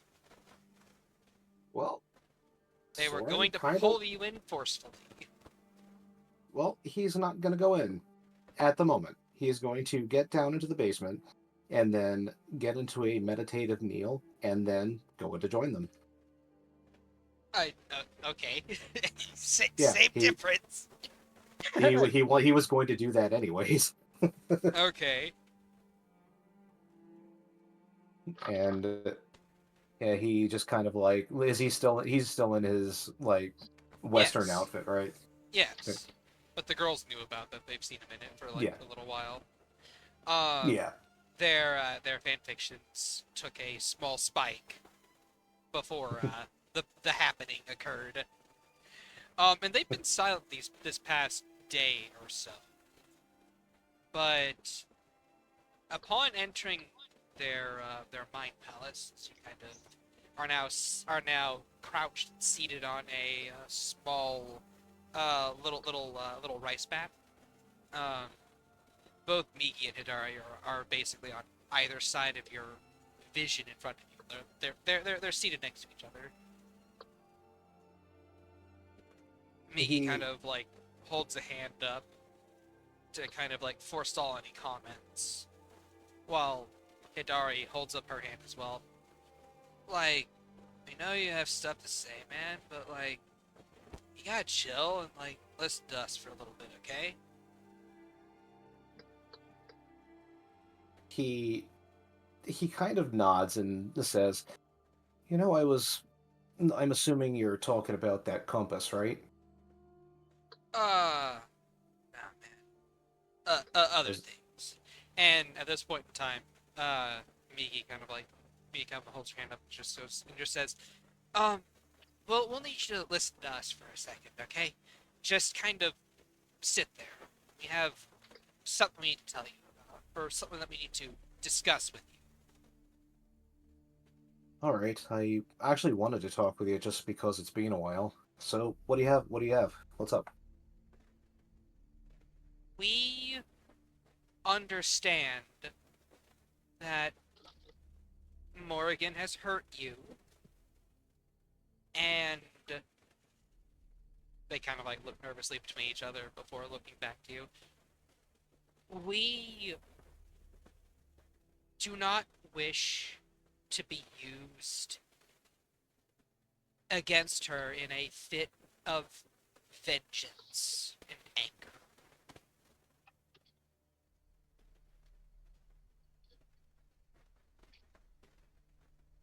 We understand that you are emotional at this moment and that you feel justified in what you are wanting to do. But at the same time, we also don't want you to lose yourself.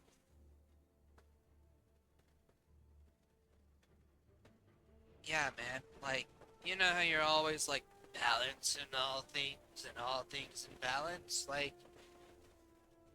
just like chill, dude. We'll get her. Yes, and you won't have to decapitate someone that you thought was a friend for a long time. Maybe. Soren is just kind of smiling the moment they bring this up, and it's not like a spiteful smile or mirthless like when he was reading the letter. It's actually like a warm, understanding smile, and he goes, "Girls, you're speaking to the choir. I had no intention of letting the anger drive me. That's why I've been locked in training and in meditation. This did hurt a lot. They I nod. mean, a lot. They but- nod emphatically. But I'm also remembering and very much aware of what that anger did to Morrigan, and I don't want to be like her.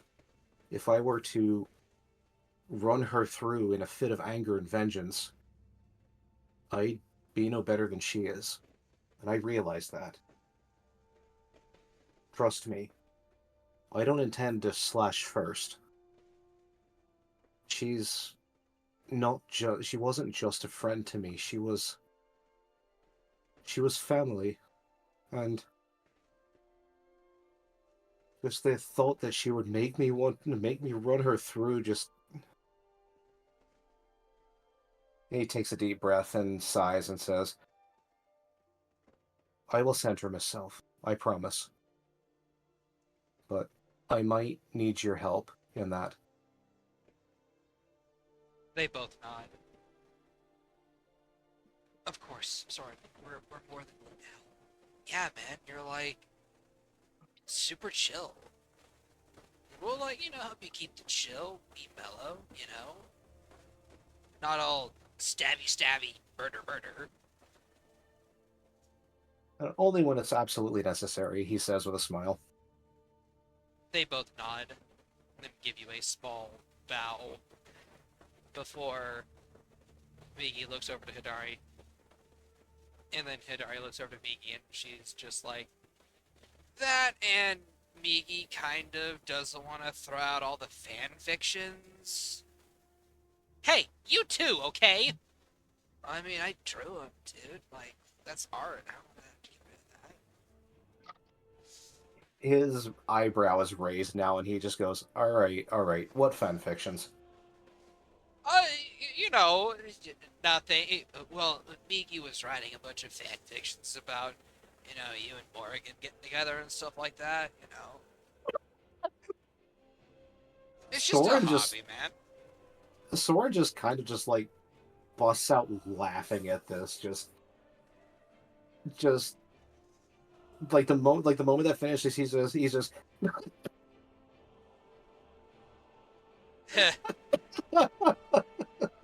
You think that's funny? You should see some of her dialogue. Hey, my dialogue is pristine, damn it!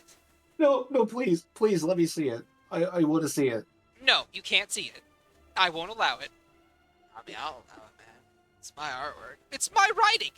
Come on, dude. Like, what are you scared? You scared Soren's gonna be all embarrassed to have you as Sword, man? No. No. He like kind of just like holds up two fingers while catching his breath and goes, have either of you been able to look into me memories at all? They both look up and then away in opposite directions. I'll take that as a yes. Hold on. And they answer simultaneously. No. So, the insight check. No need. Oh, Of course these They're nosy. lying. Of course these nosy fuckers have been looking at your memories. You gave them permission. he just kind of like leans back in the seat and just goes, so if you've seen me memories, then you know of a song I wrote when I was 12, right? Migi just kind of like blushes and moves away, and Hidari's like, "That song was like fire, bro. You should sing that to Agathar." It really wasn't. The lyrics were really bad. But they were and that's my point. heartfelt, and that's what matters. Aye, but my point is they were bad. So I ain't exactly the best judge or critic to be either looking up or down on your work, on your writing, because I ain't the best at it either. Roll the persuasion check. Persuasion. With advantage, because you did bring up a pretty fucking funny story. 15. All right. Nikki just rolls her eyes. Fine. I suppose you can see what I wrote. And then Hidari's like, hell yeah, man. And she kind of like reaches over to a nearby bookshelf that is currently devoid of all but a single row of books. And she kind of like has one float over to you. And on the front it says The Rabbit and the Crow, Volume 1, with a caricature of a large raven, kind of like bowing, kind of like coming down to scoop up a rabbit. He smiles at this and he says, "The Rabbit and the Crow is actually a very grabbing title.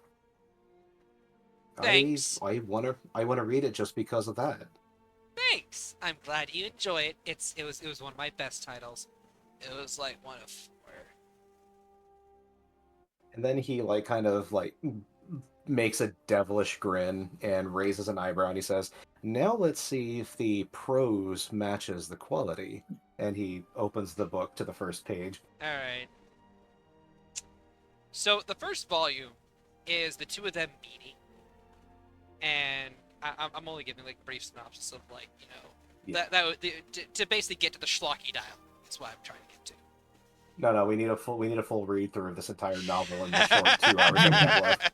Yeah, we got an hour left, but I think we can breeze through that. Yeah, we got time. Anyway, so the first volume is just the two of them meeting at the caravan and just kind of like, vibing and stuff for like the whole trip and slowly getting closer. And then once he's done with that volume, the second volume floats over, and upon opening that one up and reading it, he would see that their relationship gets a little bit closer. They're starting to be friends and stuff, and there's occasional little thought bubbles of, I think that this little rabbit is kind of cute. Or, damn, I never knew I'd be, or damn, I never thought I'd be in the Short Queens. Just, occasional bad dialogue. And then, the very end, it gets to the confession. Soren is currently, has Morgan's chin in his hand, he's looking down at her. I never thought that your green skin would match your eyes so beautifully like it does this night. Nor did I think that your fur would feel so soft upon my hand. What are we doing here, Morrigan? Are we more than just friends? I don't know. The anger in my heart, it burns like a sun. I am not sure if I could have love again. Just like the loneliness of the abandonment of me master hangs heavy on me heart, so does the relationship we have. Yes, but perhaps we could. And then the two of them kiss. I just want to apologize to everybody on the planet for whoever the fuck that was.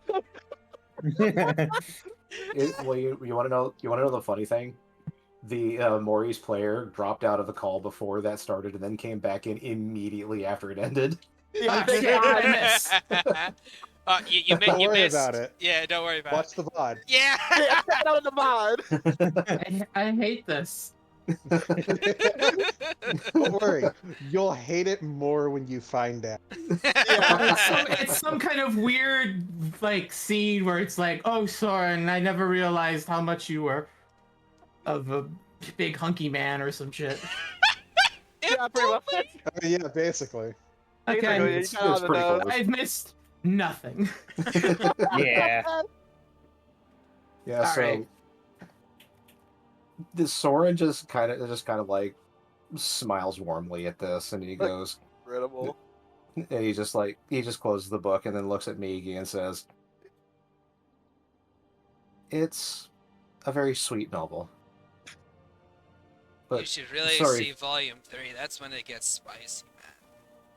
I think I'll pass on that for the time being. Maybe I'll read it later. I don't know, but at the moment, hopefully I didn't hurt you by laughing. It's just the idea of Morrigan and myself being together like that is even before this happened, even before she decided to go on with her crazy plan. It was just the idea itself was just kind of ridiculous to me. But Oh, you want to talk about ridiculous, man? Like, in the 4th volume, Rainier gets involved and there's like a love triangle, dude.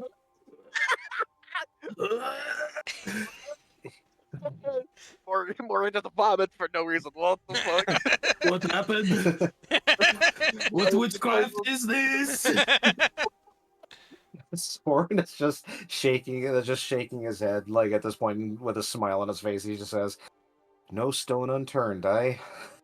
Well, I mean, to be fair, like, he was hitting on you when you were a girl, so, like, obviously, it made sense. In your Hold mind, on man. a second. Ah! When she says he was kind of hitting on you at the same time, and he just kind of like blurts out, and I might have been into it for a little bit. Well, shite. The two of them gave you like the soy jack point beam, just like, oh.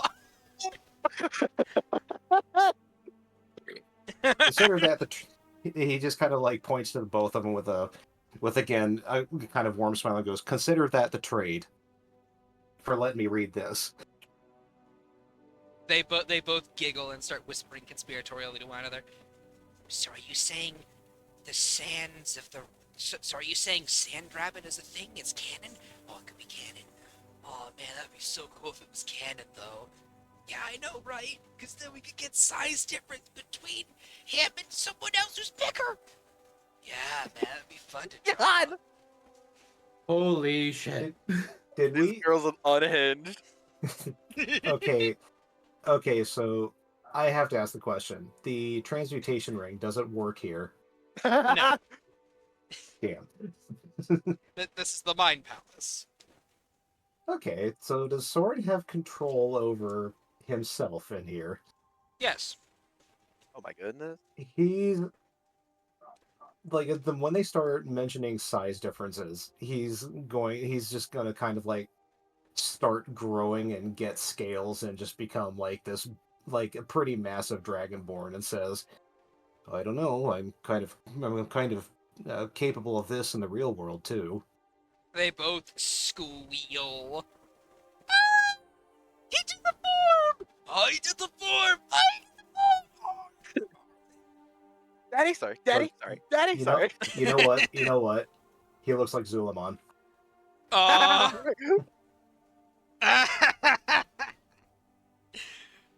The like Migi immediately just like papers appear and she just starts writing, just scribbling, just like scribbling. Her eyes are just like a little manic. Her eyes are going like a little manic. And she's like, oh yes, oh, yes, oh, yes, yes, all the ideas, all the ideas, all the ideas. And Hidari just has a painting, like a little canvas in front of her with some paint. She's like, you think you can like take your shirt off, man? I need to get like a good picture of the muscles, like the scales, you know? He sighs and goes, "Oh, all right, but only if you do me a favor first." How's that, dude? Well, Mori kind of left me a gift, and I wanted to run it through you first. He says as he begins to work and to just basically work the shirt off. Actually, no, he just kind of like snaps his fingers and the shirt just disappears. She gives him a thumbs up. Perfect, dude. She starts painting. Alright, so yeah, go ahead. Ask your question. But Migi's a And little preoccupied right now. She's going into one of her manic phases, dude. But she'll be fine. Probably. he puts a hand to his chin. He goes, "I wonder if Zulamon's gonna mind me doing this. This is probably highly disrespectful to him." Zulamon sneezes somewhere. He's going to continue. Right. Anyways, Jesus. It's like Zulamon sneezes. Must be the cat hair. Oh god, I hope I'm not allergic to cats right now. He's developing an allergy. Oh no! Damn you, Agathar, you put me in the true suffering! Cousins, Anyway, continue, you please. are no longer my little pog champ. he's gonna just kind of like go. Anyway, I was given a gift by Mori before she, left, and it's apparently a compass. Now, I've already offered to Migi, and I want to make the same offering to you, Hidari. Um, if I were to find a way to free your souls from the blades, would that be something you would want to happen? I mean, yeah, dude. He smirks, and he smirks at Migi and goes, "Judging from the fun time you had in me body, I would assume you'd want the same, right?" Huh? What? What were we talking about? Well, I was talking about freeing your souls. Oh! Um, yeah, I would like that. I But, wanted to like, make if we get, like, our souls free, won't we, like, go somewhere else or, like, die for real? Well, I can think of one person who might be able to put you in some kind of body here. Well, here figuratively in the material plane. Oh, yeah! But Agathar could do that! it would. The only problem with that is it would take more from him than I would be comfortable with. But I mean, if there's another way, you could, like, ask Mel or someone like that, you know? that was an option going through my mind. But it. I remember asking you. I remember asking you, Migi, that if I had the opportunity to do that, you said no. You wanted to remain here just because you didn't want to be in the world anymore. But I figure enough time has passed to ask you again and see how you feel. Um, well, it's a little bit complicated, I guess. Like, way back then, I was still here, right? I was freshly awakened, so to speak. Mm-hmm. But, you know, since then, and like, since I got to spend a bit of time with your body, I kind of understand, or remember at the very least, what it was like to have agency. To be able to physically do what I want to do and not, well, I mean, be stuck in a sword. Of course, I was there for a day, and it was not not the best time I remember having. I I'll be mean, completely honest with you. jeez, dude. Like, tell me you didn't like spending time with me without telling me you didn't like spending time with me, man. Now, I didn't mean it like that, Hidari. You know that. You're about as Jeez. chill as I am. We get along. And he, like, reaches out for a fist bump. Sure, dude. Bones, man. Just kind of like, gives you a fist bump.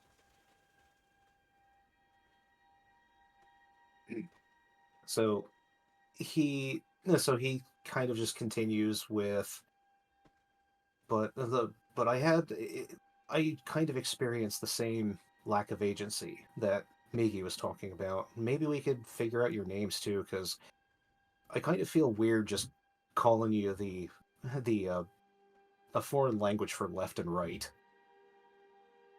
They both shrug. I mean, it's just as much of a name as anything, dude. I I have to agree. Not like there's any records as to, what our name should be. I Hey, mean, if you be there's like one person I know. and do you know who that would be? They both look at each other and then just kind of like frown before Miki just kind of like says, your old master Misaki might know. Hmm. You know, are you familiar with one named Sybil? They both shake their heads.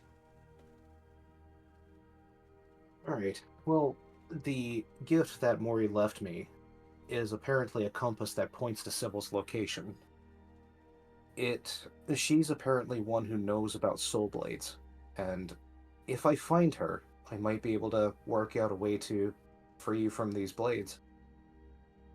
The That's two of them look to each other, and then Migi just kind of, oh, sorry, Hidari just kind of like holds up a hand. You know this Sybil woman's like full name? what'd you say? Sorry.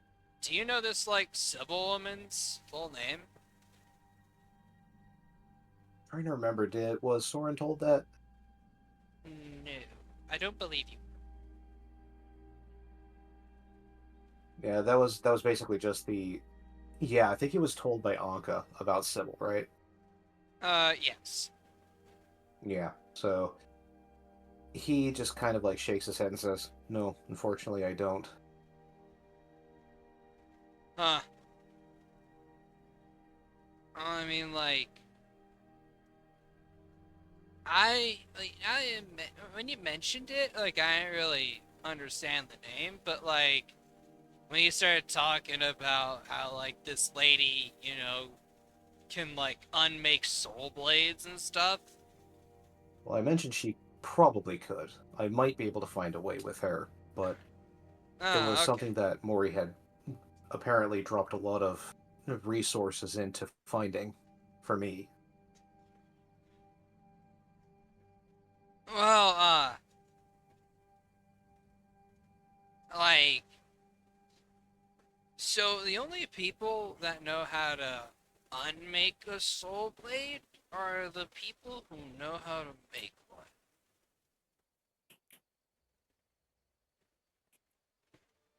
And, like, so we kind of,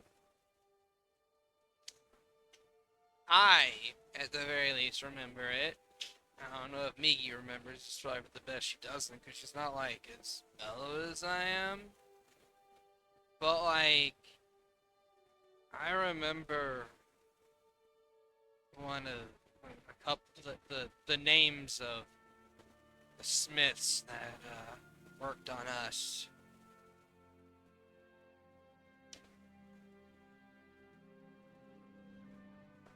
And Soren nods and says, I remember when I was visiting Migi before you were awakened.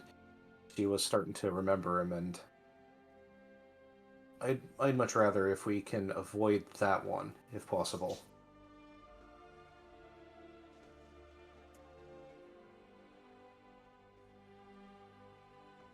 But once I meet the Sybil, I can start asking questions. But first, the more Out of important thing. curiosity, Soren, what were the initials that were engraved on both their hilts?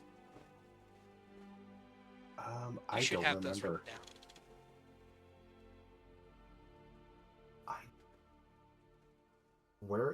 down. When was this revealed? I'm so sorry. Sessions ago, my man. When Vonnie was cleaning the. Yes, when Bonnie was cleaning the blades. I did not write those down. I am dumb. What were they?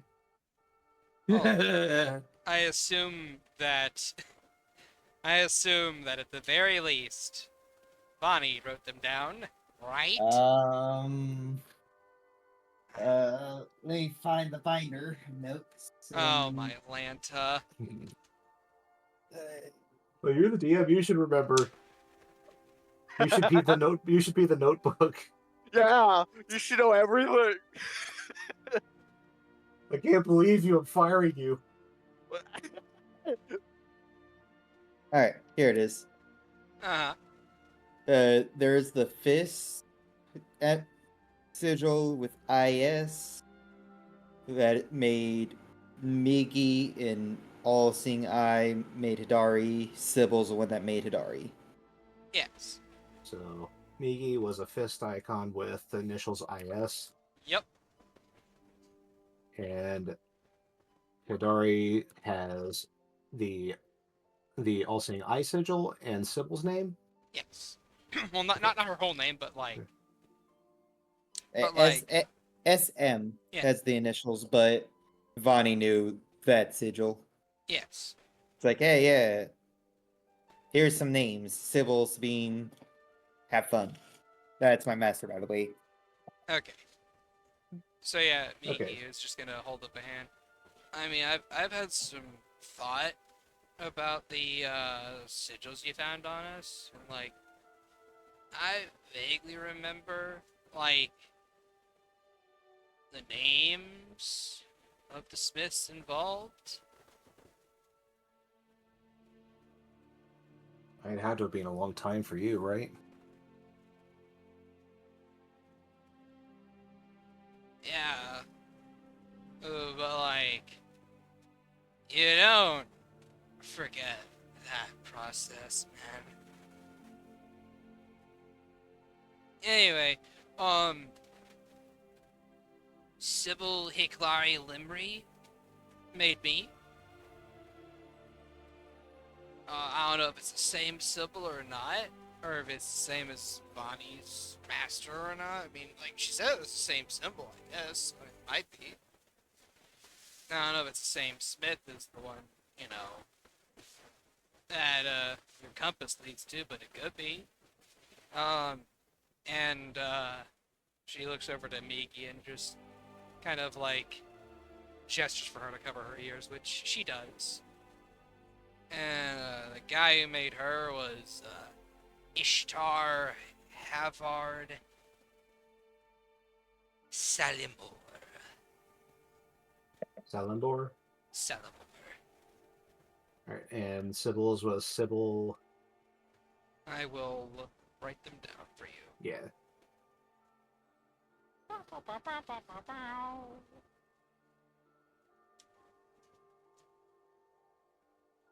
Let it never be said I don't give you the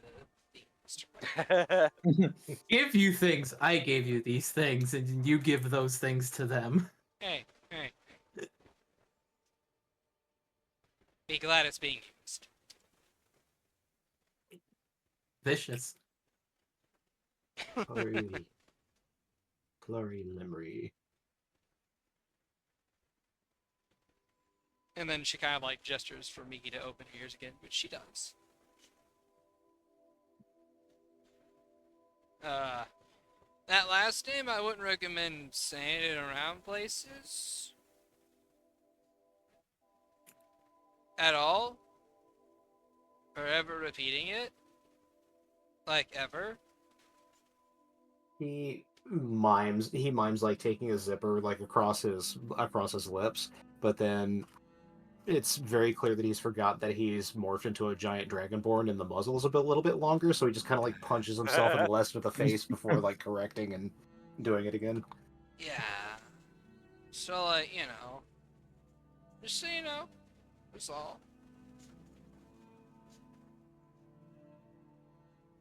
Right, but I guess that answers my question that I had for you. So if I get an opportunity, I can free you. And you can either stay here and travel with us or move on. I'd miss you dearly, but I want what's best for you. The two of them smile gently at him. Then they kind of like look to each other, then back to him before nodding. Yeah. For sure. We'd like miss you too, man.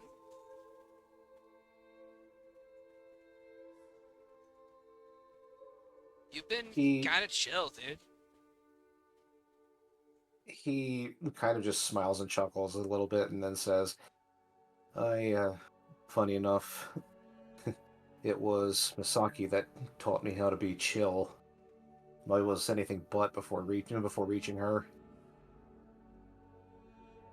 but you were cute.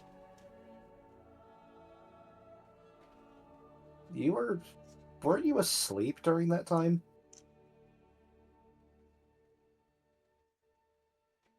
I mean, just because I was asleep then doesn't mean that I could, look back, watch a movie every now and then.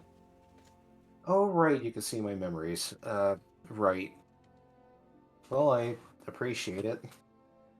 Even if I was a bit of a shite. It was entertaining, shite, man.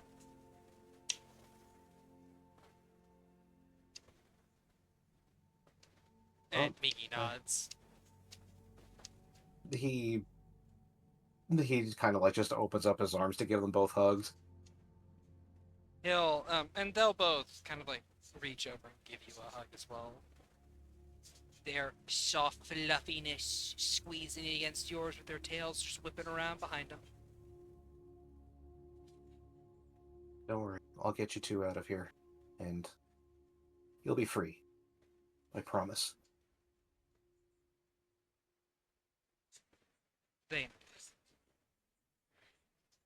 That's where we're going to leave that scene. Hey, Vonnie, did you have anything you wanted to do or say? Who all's in the area still? Pretty much everyone except for Soren.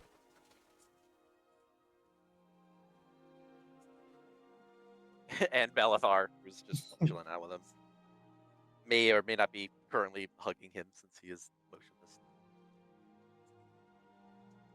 Yeah, Vonnie's Soren's just kind of out of it now. yeah.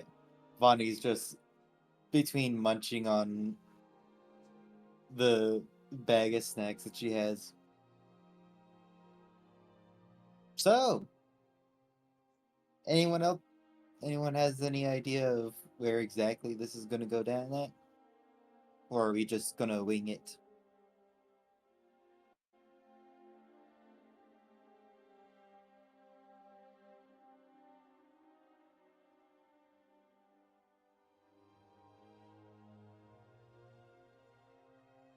It's directed at Rinswell. At everyone. Alright, and your question was again? So, do we have an approximation of where it's going to go down at? Or are we just going to wing it? Eloise just looks at the sigils and runes again before pinching the bridge of her nose. I don't know for sure just yet. We'll find out here soon enough.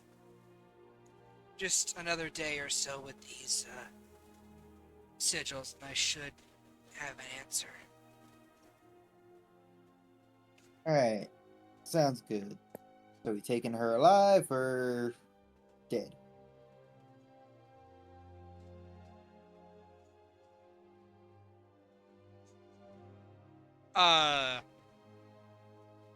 Neatal is going to is going to just look to Rensois and just kind of like, wait for her to speak.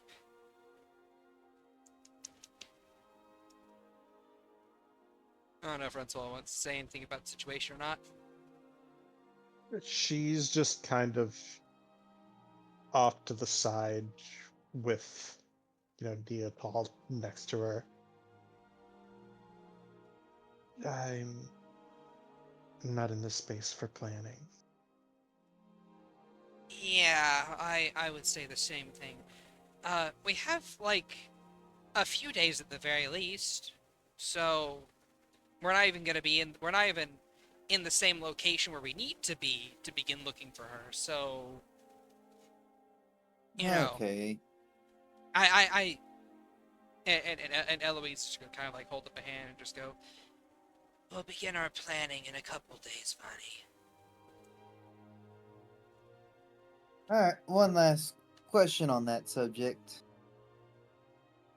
What'd you say?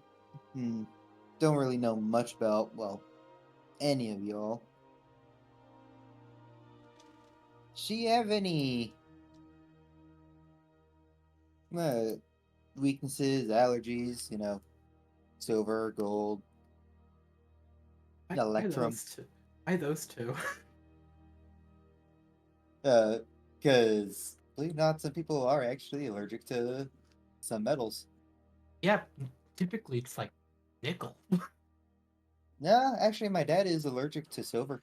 Say, hi, it's me, allergic to all of the fucking metals. Your dad's Why? or your dad's a thrope. I know, right? Oh boy.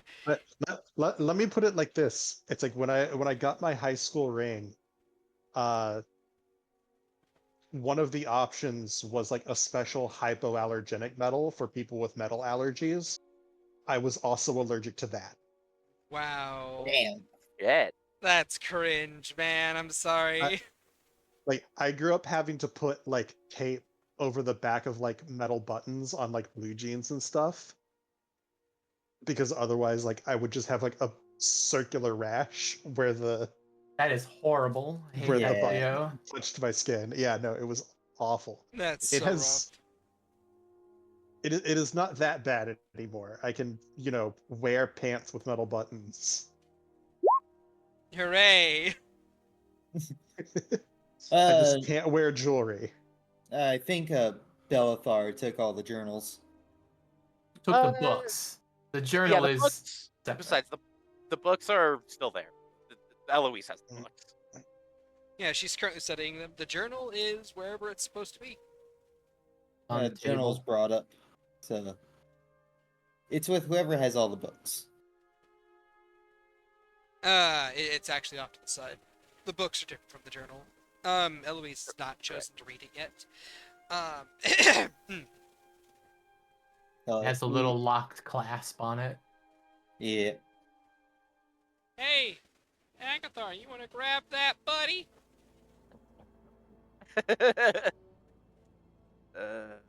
Mr. Sneaky Stabby. Hell. I'm rolling so bad today. Yeah, you are. I would say because of your stealth for the day, you have advantage. Hooray! Sure. There we go. That's much better. All right. The journal is not there. Eloise just looks over to Bonnie. She then pauses and looks over to Francois.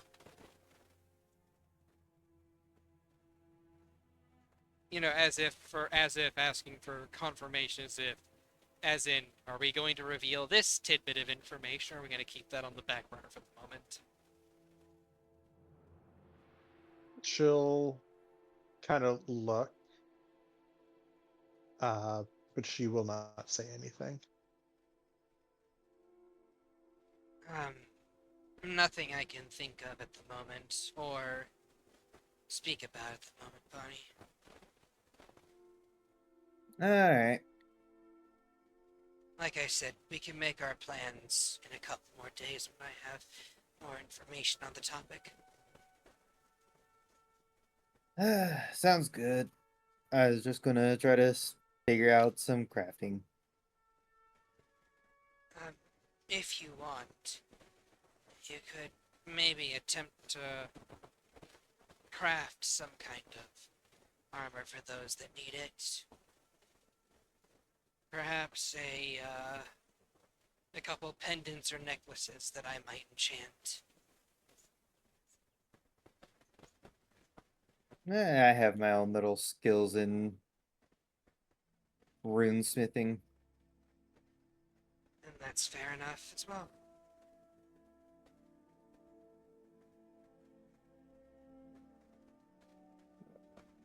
You, Scroll back. Continue. you can go ahead and do that then in preparation. I'll make sure to call a group meeting whenever I find out anything extra.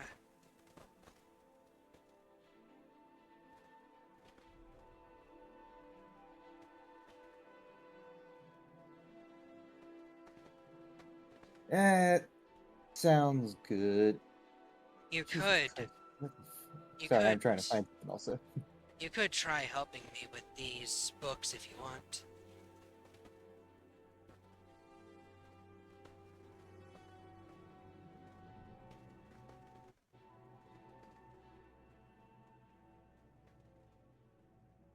You could maybe examine this lantern a bit more, see how it operates in particular. That's a lot more mechanical than I'm used to.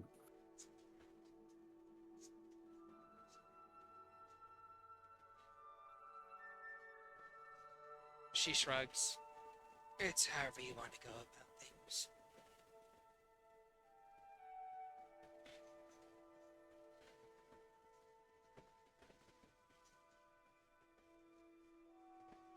As for the books, I'm not really much of this reading type.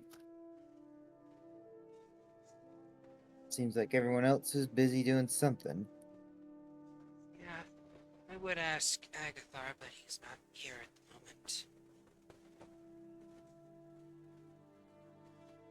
I'll get to them between my own little tinkering.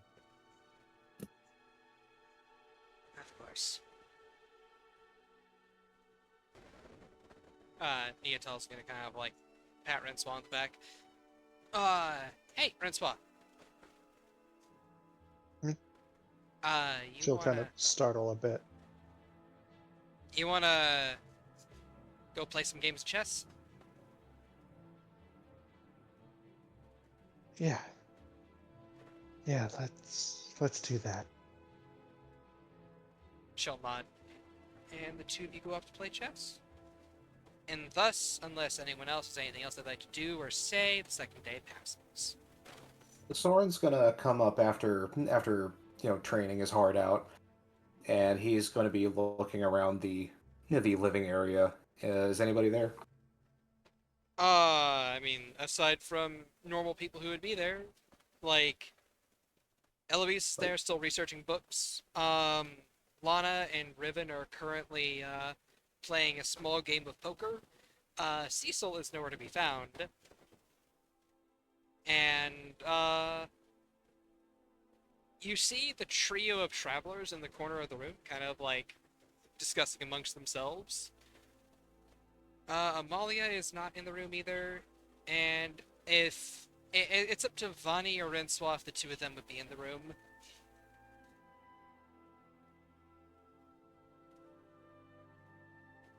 To Eh, which but- room?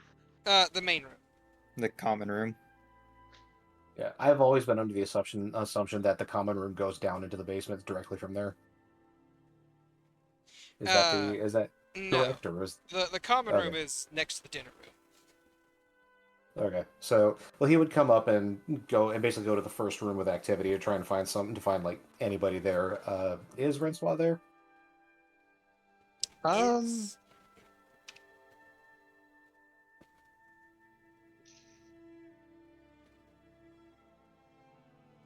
Give me a high-low. Low.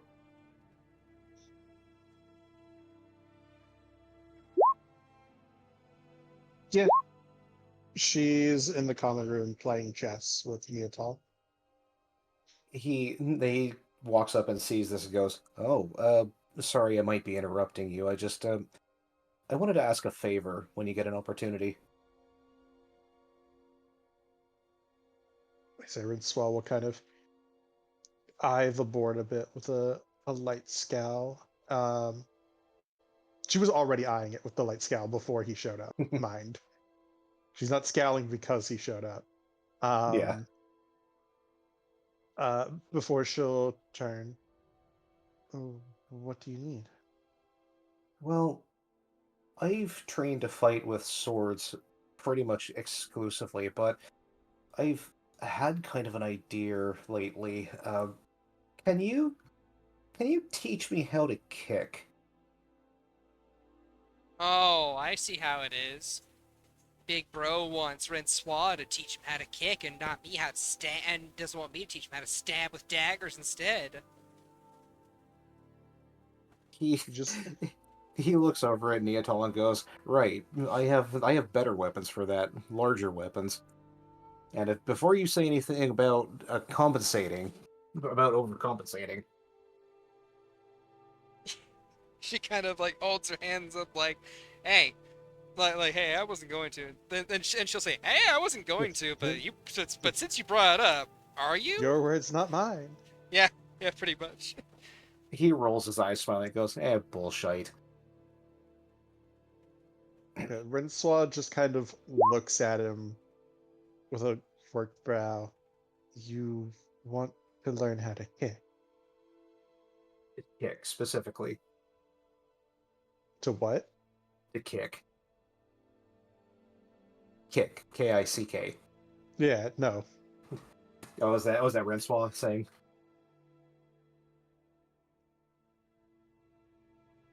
She just kind of like shakes her head a bit. You're an Oraktali. Well, I I know would how I, to. Sorry, go ahead. I would think that you'd know at least how to throw a decent kick. Or are you looking for something more specific? I'm looking for something more specific. I know basic kicks, but they ain't gonna do what I want them to do. And what is it that you want them to do? He kind of smiles and says, "That, my friend, is a secret. Let's just say I'm developing me skill set a little bit to go along with this gift I've received." I see. Well, And what gift would that be? Um, he is that Neatol asking? Yes. Yeah, he just kind of like puts a hand on the table and goes, "I'm afraid I actually can't tell you. This as demeaning and condescending as this sounds, you literally would not understand what I was saying." Actually, Soren, they can now. Oh, they can. Yeah, they got involved, Oh, remember? right. Never mind. Yeah, right. That's correct.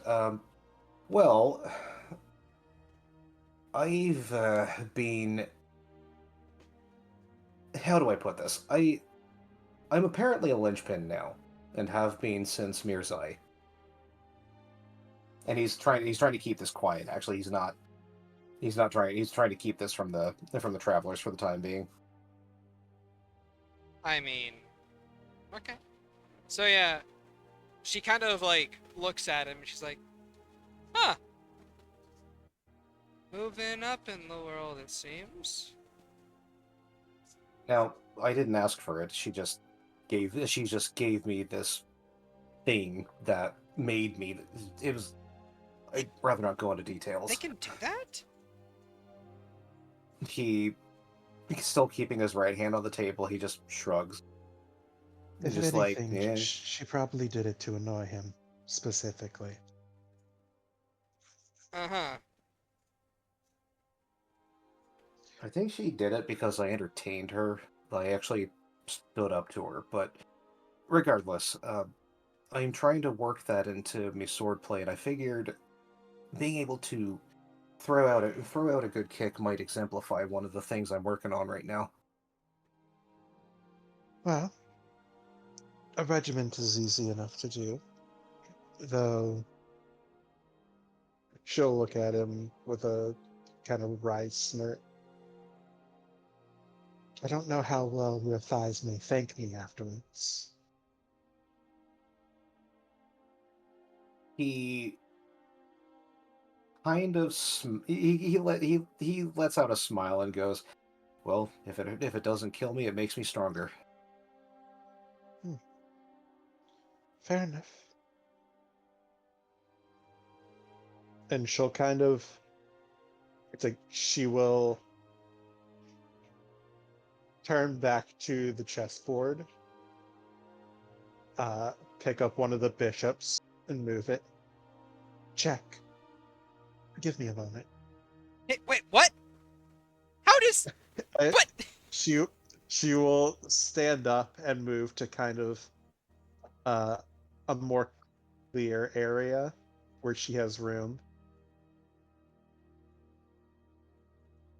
If you want to throw, especially if you're wanting to mix it in with your sword fighting, the most important thing you're going to need is to make your kicks fast and make them hurt. The way to do that is simple. Repetition. Much in the same way I'm sure I've seen you train with your blade. So, what you'll want to do is to practice this. And she is going to, take a sort of a side stance, standing on one foot, and she will, starting slow, without ever dropping the right foot, she will do a low, mid, and then high kick, like side kicks. And she will slowly start increasing the pace at which she's doing these 3 kicks repeatedly. She'll do about like 20 to 30 sets of those before setting her foot back down and swapping feet. You will need to train both, if nothing more than to prevent, lopsided muscle growth, where she will proceed doing the same with the other foot.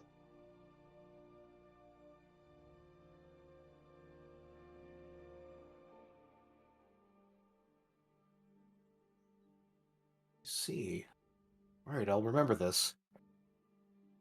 I think I need to go down and train some more. But thanks for the input. I'll work on those.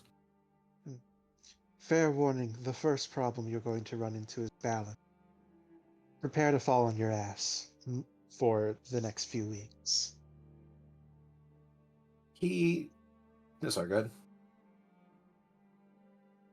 No, that was it. Oh, he basically just kind of laughs and goes, "Oh, Rennie, you forget what I am. Balance is our whole thing." Inner balance, yes. How's your outer balance? And she just kind of gives his shoulder. She kind of what? Gives his shoulder a shove. Alright, Soren, roll me a acrobatics check. Acrobatics? Because I am.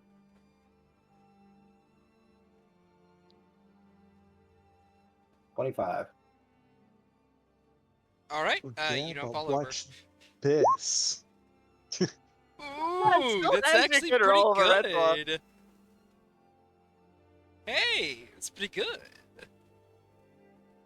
Also, Soren, roll that again. You have disadvantage. The acrobatics check? Yes. I mean, Bro has a plus 13, Dang so. Alright. I will say, Renslaw, as you push him, you see a dark shadow appear behind him and kind of like hook a foot beneath his to try and trip him, but he manages to maintain balance on one foot. As Latane just kind of like gives him a little bleh, and then disappears. The Soren was going to try and trip up Latane. Like using the foot that he's not on, he was going to try and swing it to trip Latane up. Can't trip smoke. Nah. Lame. Why can't I trip smoke? Yeah. But yeah, he's gonna kind of just be like, "Ooh, and he's gonna. Does he know that was Neatal that did that, or No, you saw a black shadow appear, fucking It was bleh at ya. Sludge. Yeah, It was Smudge. clearly Smudge. fucking bleh, yeah, and then disappear. But Smudge was weirdly Neotol shaped. But yeah, he's going to balance himself back up on one foot then go. Well, all right, what was that about? Huh? What? Oh, also, hey, Francois, I'm not in check anymore. She'll turn, look to the board. The piece. Oh, oh, how tragic. Uh, Well played. yeah, I'd like to think of myself as a bit of a chess master. Bill's bones are rattling. And, Like, perhaps it's like perhaps I will consider that if you stop calling the knight the horsey. hey, it's a cute name. I mean, she ain't wrong. It's a cute name. I have Horsey. I have Mr. Towerman. I have Mr. Clergyman. I have Lil King and Big Queen. And then I have these little guys that I call prawns. Because they're cute. Soren chuckles and just shakes his head and goes, I'm going back downstairs. I appreciate the pointers, Renswa, and I'll let you know what comes of it. If you'd be so kind, Soren, roll me a perception check. Perception check. 22. 22. I'm still at disadvantage. Alright. Actually, you had to pass a 17. You and Renslaw both see this. You both see Agathar quivering a little bit at the names of all the chess pieces, just like that's not their names. Like firmly gripping the table. Yes. and after hearing Soren agree with Neotol, like she's just like, I must convince Frother to stop seeing that dolt. Father, too. Why have you done this? There's the sound of claws scratching on wood. Just little. Not even Frother will find their bones. Frother can try to go through their bodies to find their bones, but I would already have them. I opened my presents messily. Yes. And around this point in time, the both of you would also notice Eloise just kind of like read something, lift up a small little note from inside of her booklet before looking left and right, just poofing it to smoke and fire, and then tapping her temple and pointing forwards with a trace of orange magic as Cecil rejoins the main comic.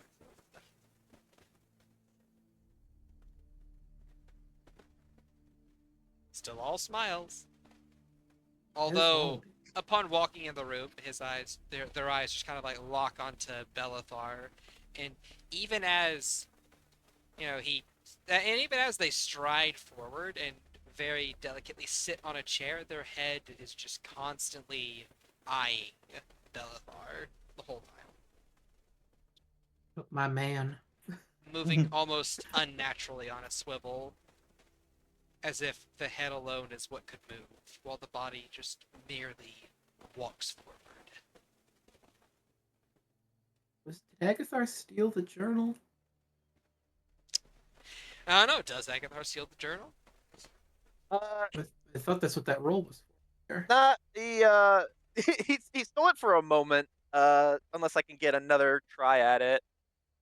I mean, I would say that you stole it, so you just have it. Oh, okay. You said there's a lock on it? Yes. A little clasp around its like a belt loop clasp that goes around it. Okay. It's I would assume it's locked. I mean, yeah, it is locked. Okay, cool. I will attempt to make it not so.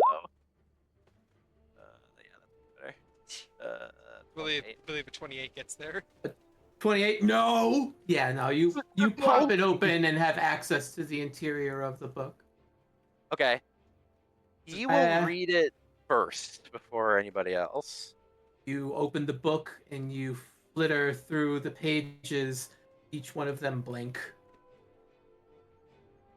Though I do have to ask a question. I have no idea what's going on with you. Do you have body heat in the way you are? I mean, he's cold-blooded, so That's a no. Yeah, those pages are blank. okay. Uh, After a moment, he will um put the book somewhere within. I think he'll I would say, considering the intelligence of your character and how well you know Morrigan, you would understand two things. mhm, First of all, she's a very secretive woman. Secondly, 100%. she's an alchemist. So whatever's written on Yeah. these pages is probably written in like an alchemically treated material that requires yeah. that requires a specific thing to reveal itself. Yeah, 100%. That's why he was gonna give it back to Eloise, because Third it's just thing like, you know, if- she's a bitch. If you want, you could make me an intelligence check since you don't have alchemy tools. And yeah, to I have herbalist tools. herbalism? Hold on, let me double check. I do have herbalism proficiency. Okay, if you have herbalism proficiency, I will let you use that, but the DC will be a little bit higher. Okay, fuck it, why not? If he fails, he'll just give it. I think either way, he's gonna give it to Eloise eventually after he skulks over the information. No. 13 ain't enough, Butterooski. Nah, I ain't gonna do it. He knows, he figures it's either like illusionary script shit or definitely like alchemy shenanigans. Do you So have detect magic? I have dispel magic. If you want, Um, you could dispel magic on it. If it's Nah. illusory script, it would get rid of it. Yeah, but he's I think that's a loud spell. He's not gonna cast that. He'll let Eloise do it. Depends on where you're casting it. If you That's cast fair. it in the seclusion of an area where there's no one around, then yeah, sure. It won't break Fair. stealth. That's fair. He'll hold on to it. I think he'll with Cecil rejoining the group, he will skulk back to Morrigan's room and go back into that secret chamber, and then he'll look at it there with the dispel magic. Okay. If nobody's in there, of course. You cast dispel magic on the book, and nothing happens. Had to try. Alchemical treatment. Had to try. You could also look around, seeing as you're back in this room. Yeah. I suppose he'll look around. Make an investigation check. Oh boy. Investigation.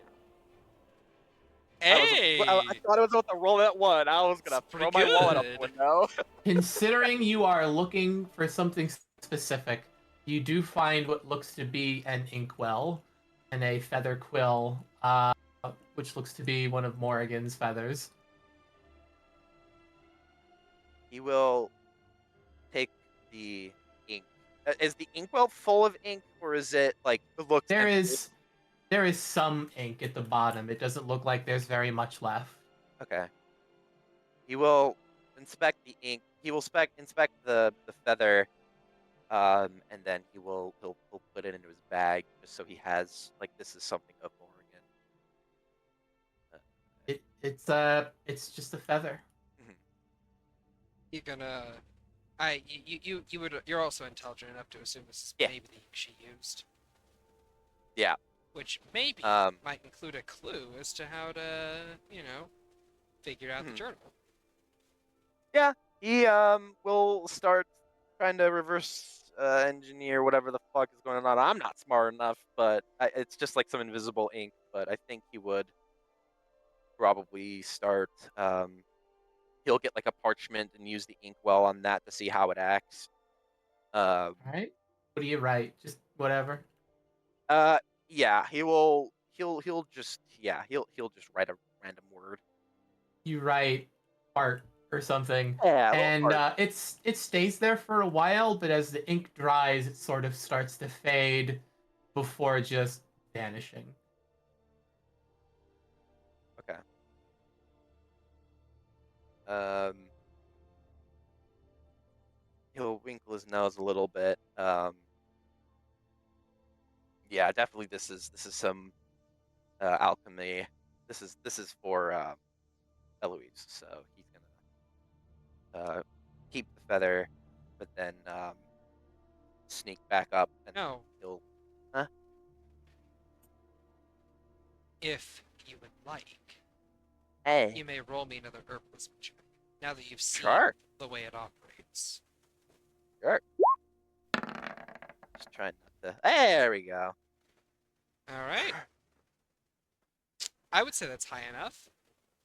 Uh, it is an alchemical reaction happening, Mhm. and you get the idea. An entire journal written in invisible ink would be very inconvenient to go back and reference if Morrigan had to treat it every single time with a solution. Mhm. And upon surmising by smell, I don't know if you taste it, but He probably tastes it. you taste it. It has a weird acrid taste, but you get the idea if you introduced heat, the ink might appear. Okay. He will hold the journal near by him, and then almost like he's lighting an invisible lighter, he flicks his finger, and he's gonna use prestidigitation to light a flame on his finger. Or is there? There's probably a There's candle candles nearby, right? nearby. Yeah. He'll light a candle and use that to light get the pages close to the heat, but not dangerously close. As you do so, they begin to fill with text. Do you know Halfling? I certainly don't. Um, Do you have Seems- comprehend languages as a spell? I do, and it is prepared. Well, Uh, he will. Is there a way to close the secret place from here? yes. Yes, in fact, All right. there is a lever. He's gonna close that shit up. You watch as the stairs kind of thunk, and then you hear a sort of sliding mechanism click closed. You realize He we're will. trapped down here. Hooray! I'm messing. I mean, the lever goes up and down. I know. Yeah. For fuck's sake. Oh no! Whatever shall I do? Go step. Yeah, go Yeah, he step will- outside of a pocket dimension. Yeah, he will take up a place where if the You start staircase at the kind of suddenly opens. beginning. Oh, I'm sorry. No, sorry. He's essentially taking up a spot in the room where if the staircase starts to kind of open suddenly, he has the best chance to go back into hiding. Right. Okay. It is a But rather he will, small room, but yeah, easily done. he will start from the beginning. You look at a rather sloppy handwriting of a much younger woman. One of the first entries you see written in the book is talking about the journal itself. Mistress Sabina gave me this book today to write my thoughts in. I will do my best to learn as much as I can without having to listen. It is hard being here in the forest. My legs hurt.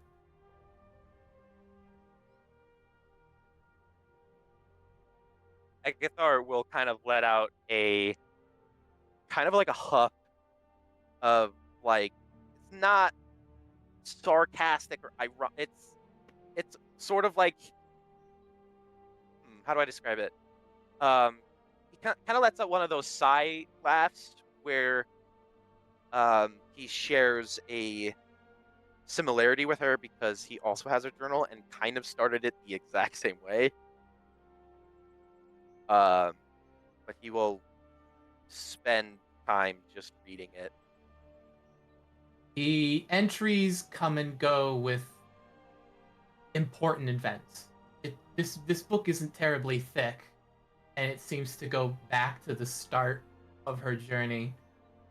There are points where she mentions particularly difficult training she went under, edicts that Sabina had put on her. You also get an idea of this mysterious master that Morrigan was taught under, and they are, as best as you can understand, a cold intelligence. There isn't a lot of emotion shared between the two of them. She's referred to as the Mistress Sabina, and Morgan tends to write about her injuries a lot, how she gets hurt during a lot of her training, and how she has to figure out how to heal herself. Her stress and anxiety over misunderstanding what Mistress Sabina means by one gesture over another. Anxiety of being watched at all times within the Whitewood. Just this frustration and this childlike confusion about where she is. And this, you definitely feel she's upset. She's angry, but she doesn't know how to focus it. And you definitely get the idea this Sabina person is teaching Morrigan how to use her anger as a tool.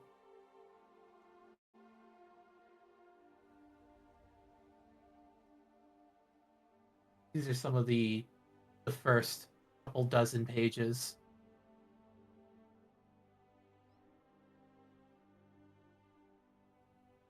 How far do you think you get?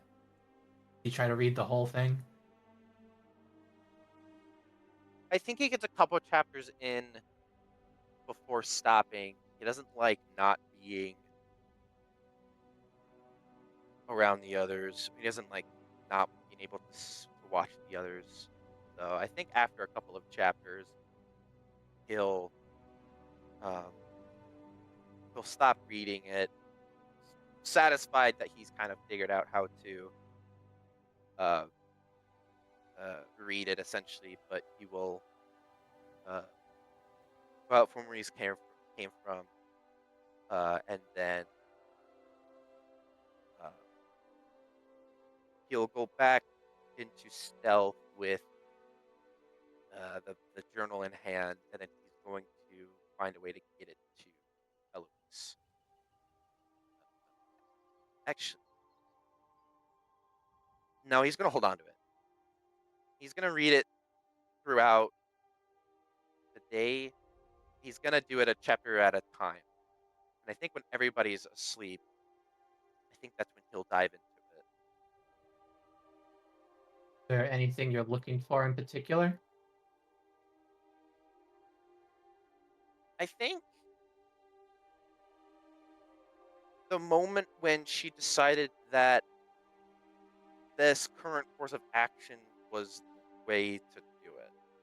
I guess he's trying to find where she made up her mind. So, in the midst of her training, Morrigan undergoes a sort of change as she graduates into a sort of someone capable of witchcraft, and she details the actions required to create an anchor and describes placing it at the focal point of her anger that being her home.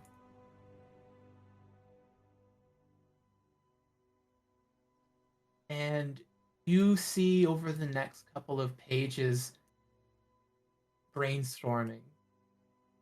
You see her considering poisoning water supplies.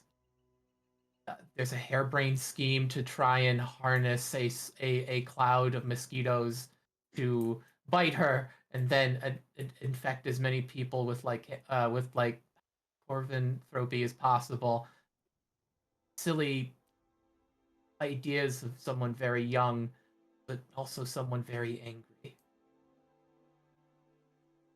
You don't see Morrigan start to blossom as an intelligent, cunning individual until she leaves the White Woods. She is unharnessed and wild.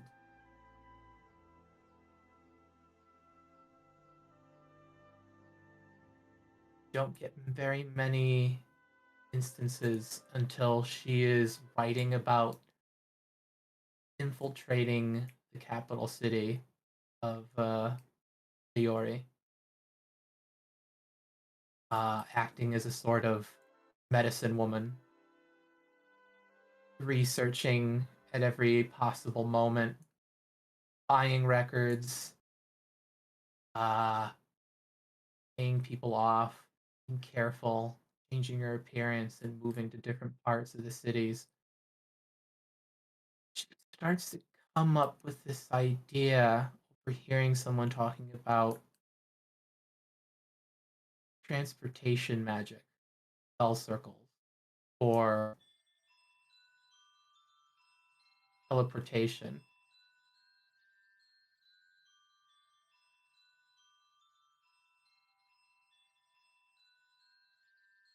I think she comes to the idea that she could research something like this, the birth of an idea. Isn't much there in the first few chapters where she comes to a conclusion that seems reminiscent of what you are familiar with. There are a few chapters that what you see her list from her desires when she meets a dwarven woman and she starts to write to herself in these sort of excuses of taking time to enjoy what time is left with people.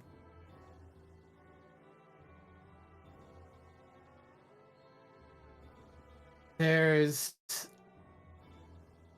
a few chapters talking about gosh, what was her name? Simone, right? She seems rather infatuated with her. Almost like she isn't a child at this point. She's in her late teens, 17 or 18. As it sounds like is sort of head over heels for someone who's far more experienced than her.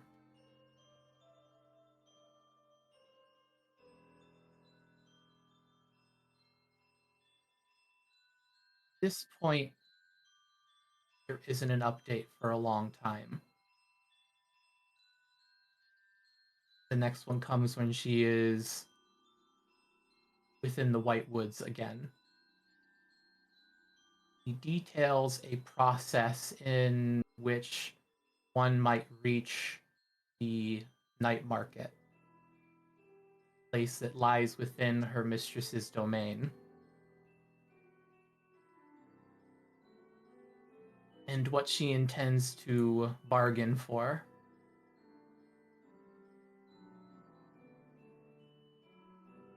He describes a towering snake of feathers and arms and a vacuous porcelain mask.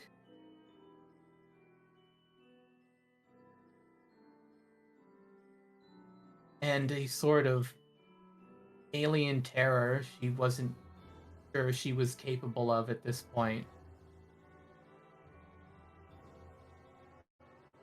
She describes wishing for might, power, anything to make the losses she's had matter.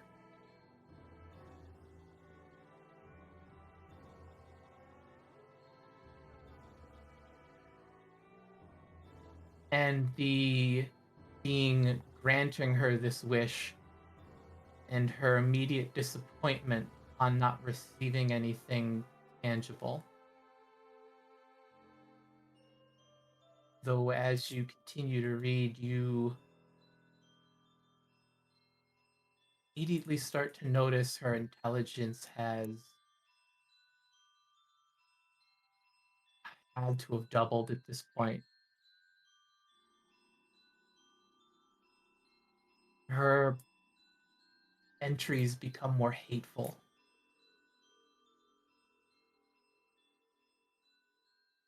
more resentful of her master, more conniving and underhanded with her tactics. Details how she overtook a line of caravans and stole the lead cart and leaving the rest to bake in the sun.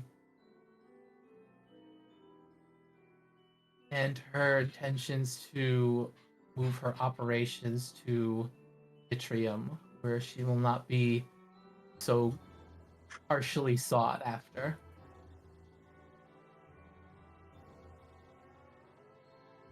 She spends 2 years in Vitrium, laying low,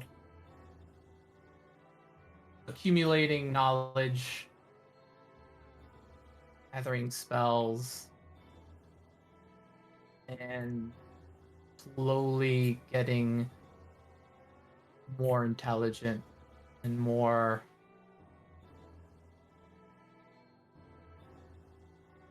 agree. It just seems as the older she gets, the more bitter she becomes. And then you see the first entry of all of you. She doesn't have very much to say. She considers the group to be at least worth the cost of a few gold pieces to get a shipment to an area and more money in her pocket towards her goal.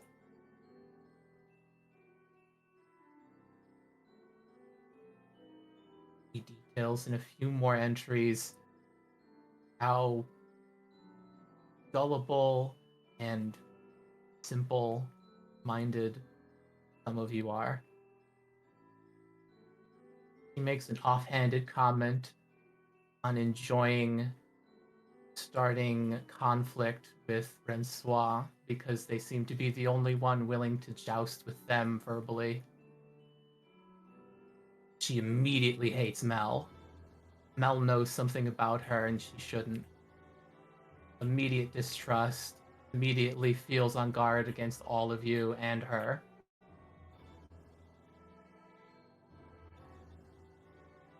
Things get vague from here for a while. She starts to soften in a couple of the further posts. Events in one of the ruins and how she snaps at Soren. Gets into a fight with Francois. Snatches a bunch of money from you, Agathar, as you goad her into accepting a bunch of orphans into her caravan until they can get back home to their adopted their father. You see behind her mask is just this just truly malicious, bitter person.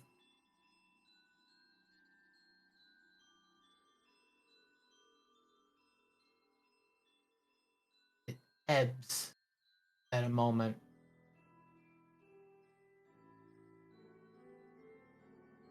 As the group is once again, Mel's commenting on how he dislikes the eyes of this place, reminiscing on how they are too close to Sabina's and how chilling it feels to have someone she doesn't know watching her.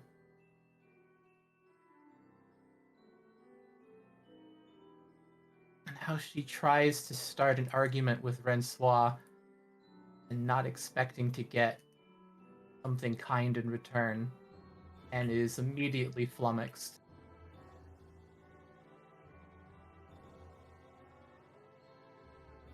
She begins to warm up the party, being more willing to listen, more willing to help. There's always this nagging in the background.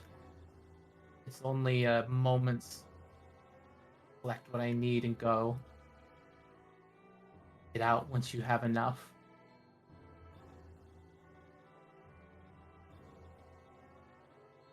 And that moment arrives as you see something you're not supposed to. He remarks how stupid it was to change and grasp onto some ancient mummy lord and fly him as high as she can and die in the process. Can't understand why she told you as much as she did. She got something out of it. Managed to swindle 40,000 gold pieces, enough to move on. She goes to sleep and wakes up the next day and is still there in that bed. One more day wouldn't hurt.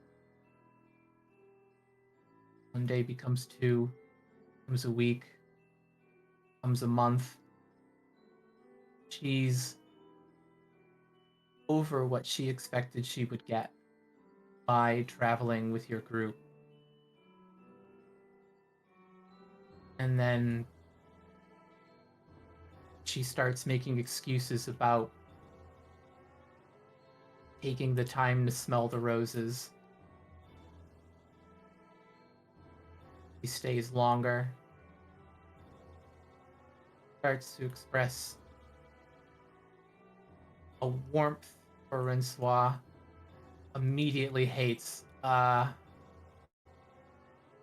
Neatal and curses the fact that she had to get rough with Eloise to try and shake the, in her own quoted words, hussy off of someone who deserves better. And in her own words, showed too much of her hand. Making comments of being too stupid to make these kinds of, being stupid to make these kinds of mistakes this late in the game.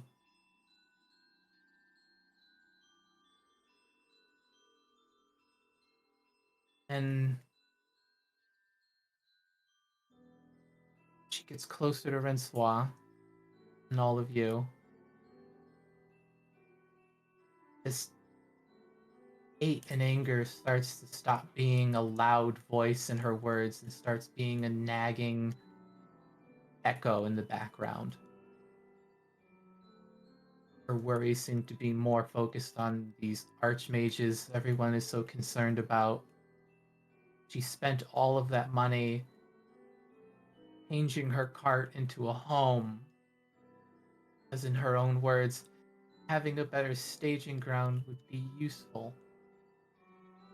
Keeping these people happy would be nice. I like having them here.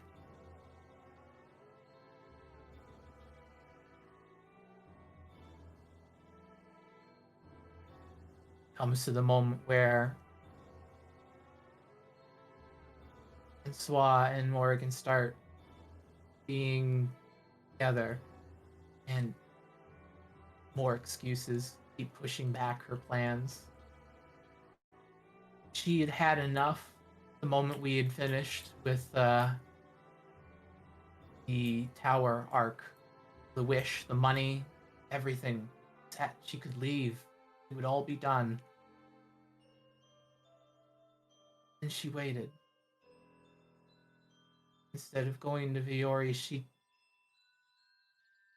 gently coaxed the group to something else. Take up more time.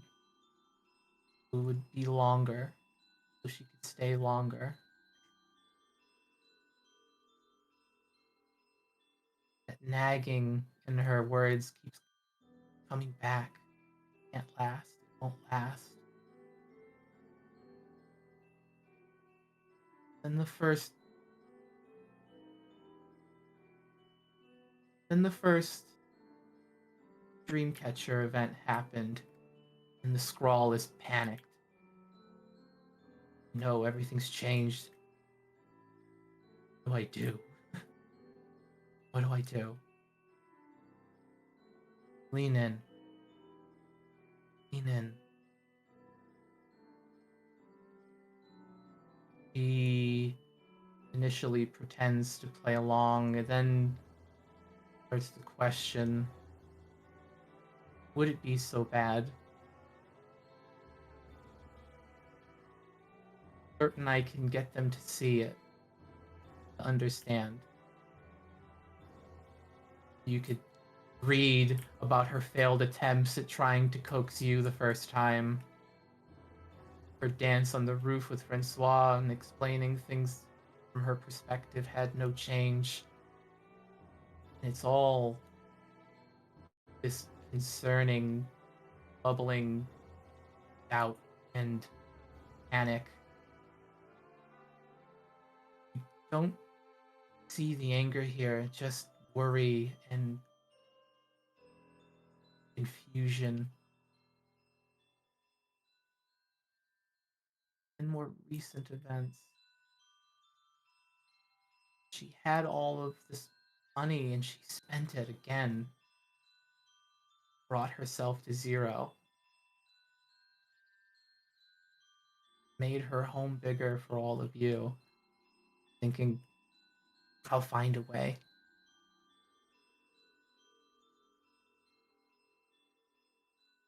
She devises a plan. Take Agathar to see her most hated soul. Surely he will see. Can't imagine he won't. And that is the last page.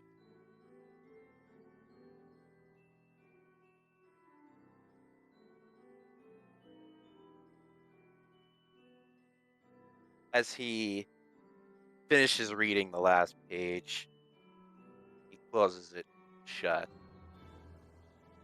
and just kind of sits there.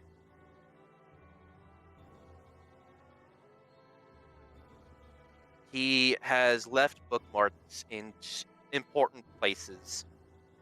The deal with the night market creature, the change for when Morrigan went further into her witchcraft training, just kind of all the important bits.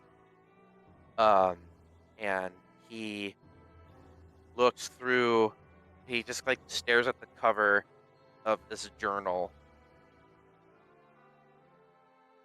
and his face is hard to read because it's behind the plague mask, but his eyes soften slightly, but still keep that determined look as he stands up. The appendage that is covering one of his arms to form these enlarged claws, unhinges from his arm, and then reaches over to the lever, yanking it down to let the staircase start unwinding itself. And he will head back upstairs, go back into stealth, and try to get it back to Eloise.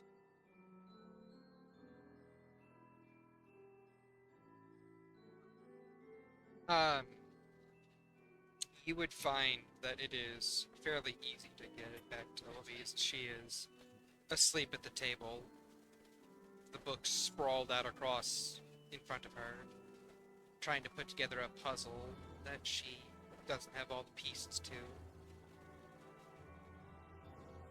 The candles lit around her running low, as it is now night.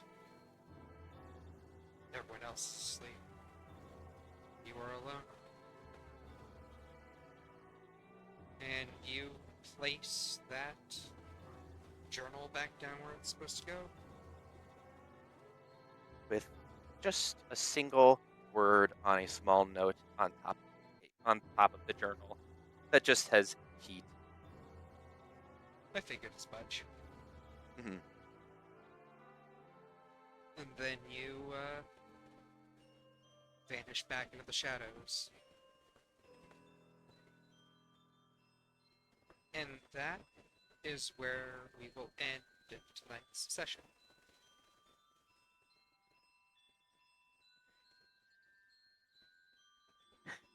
Ooh, man. Alright. So, did you guys have fun? Sure did. Awesome. Yeah.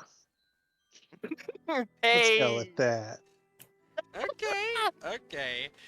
Alright. And remember, if you want to catch the post stream that we have after these are recorded, then by all means stop by twitch.tv/deathlyshad to say heyo, and to catch us live on Tuesdays at 5:30 p.m. CST, the same time these go up on Wednesday. Woo-hoo.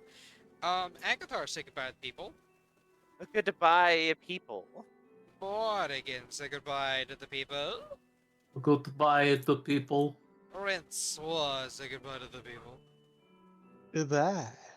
Soren, say goodbye to the people. Goodbye. And Vani, say goodbye to the people. Goodbye, everyone. Goodbye, goodbye. And we go to the post stream. See you guys next week, probably. I'm not sure. I may have something else I need to do next week, but we'll see. Toodaloo! Into What? the post stream we Wait, go. what? Something more important than Goodbye!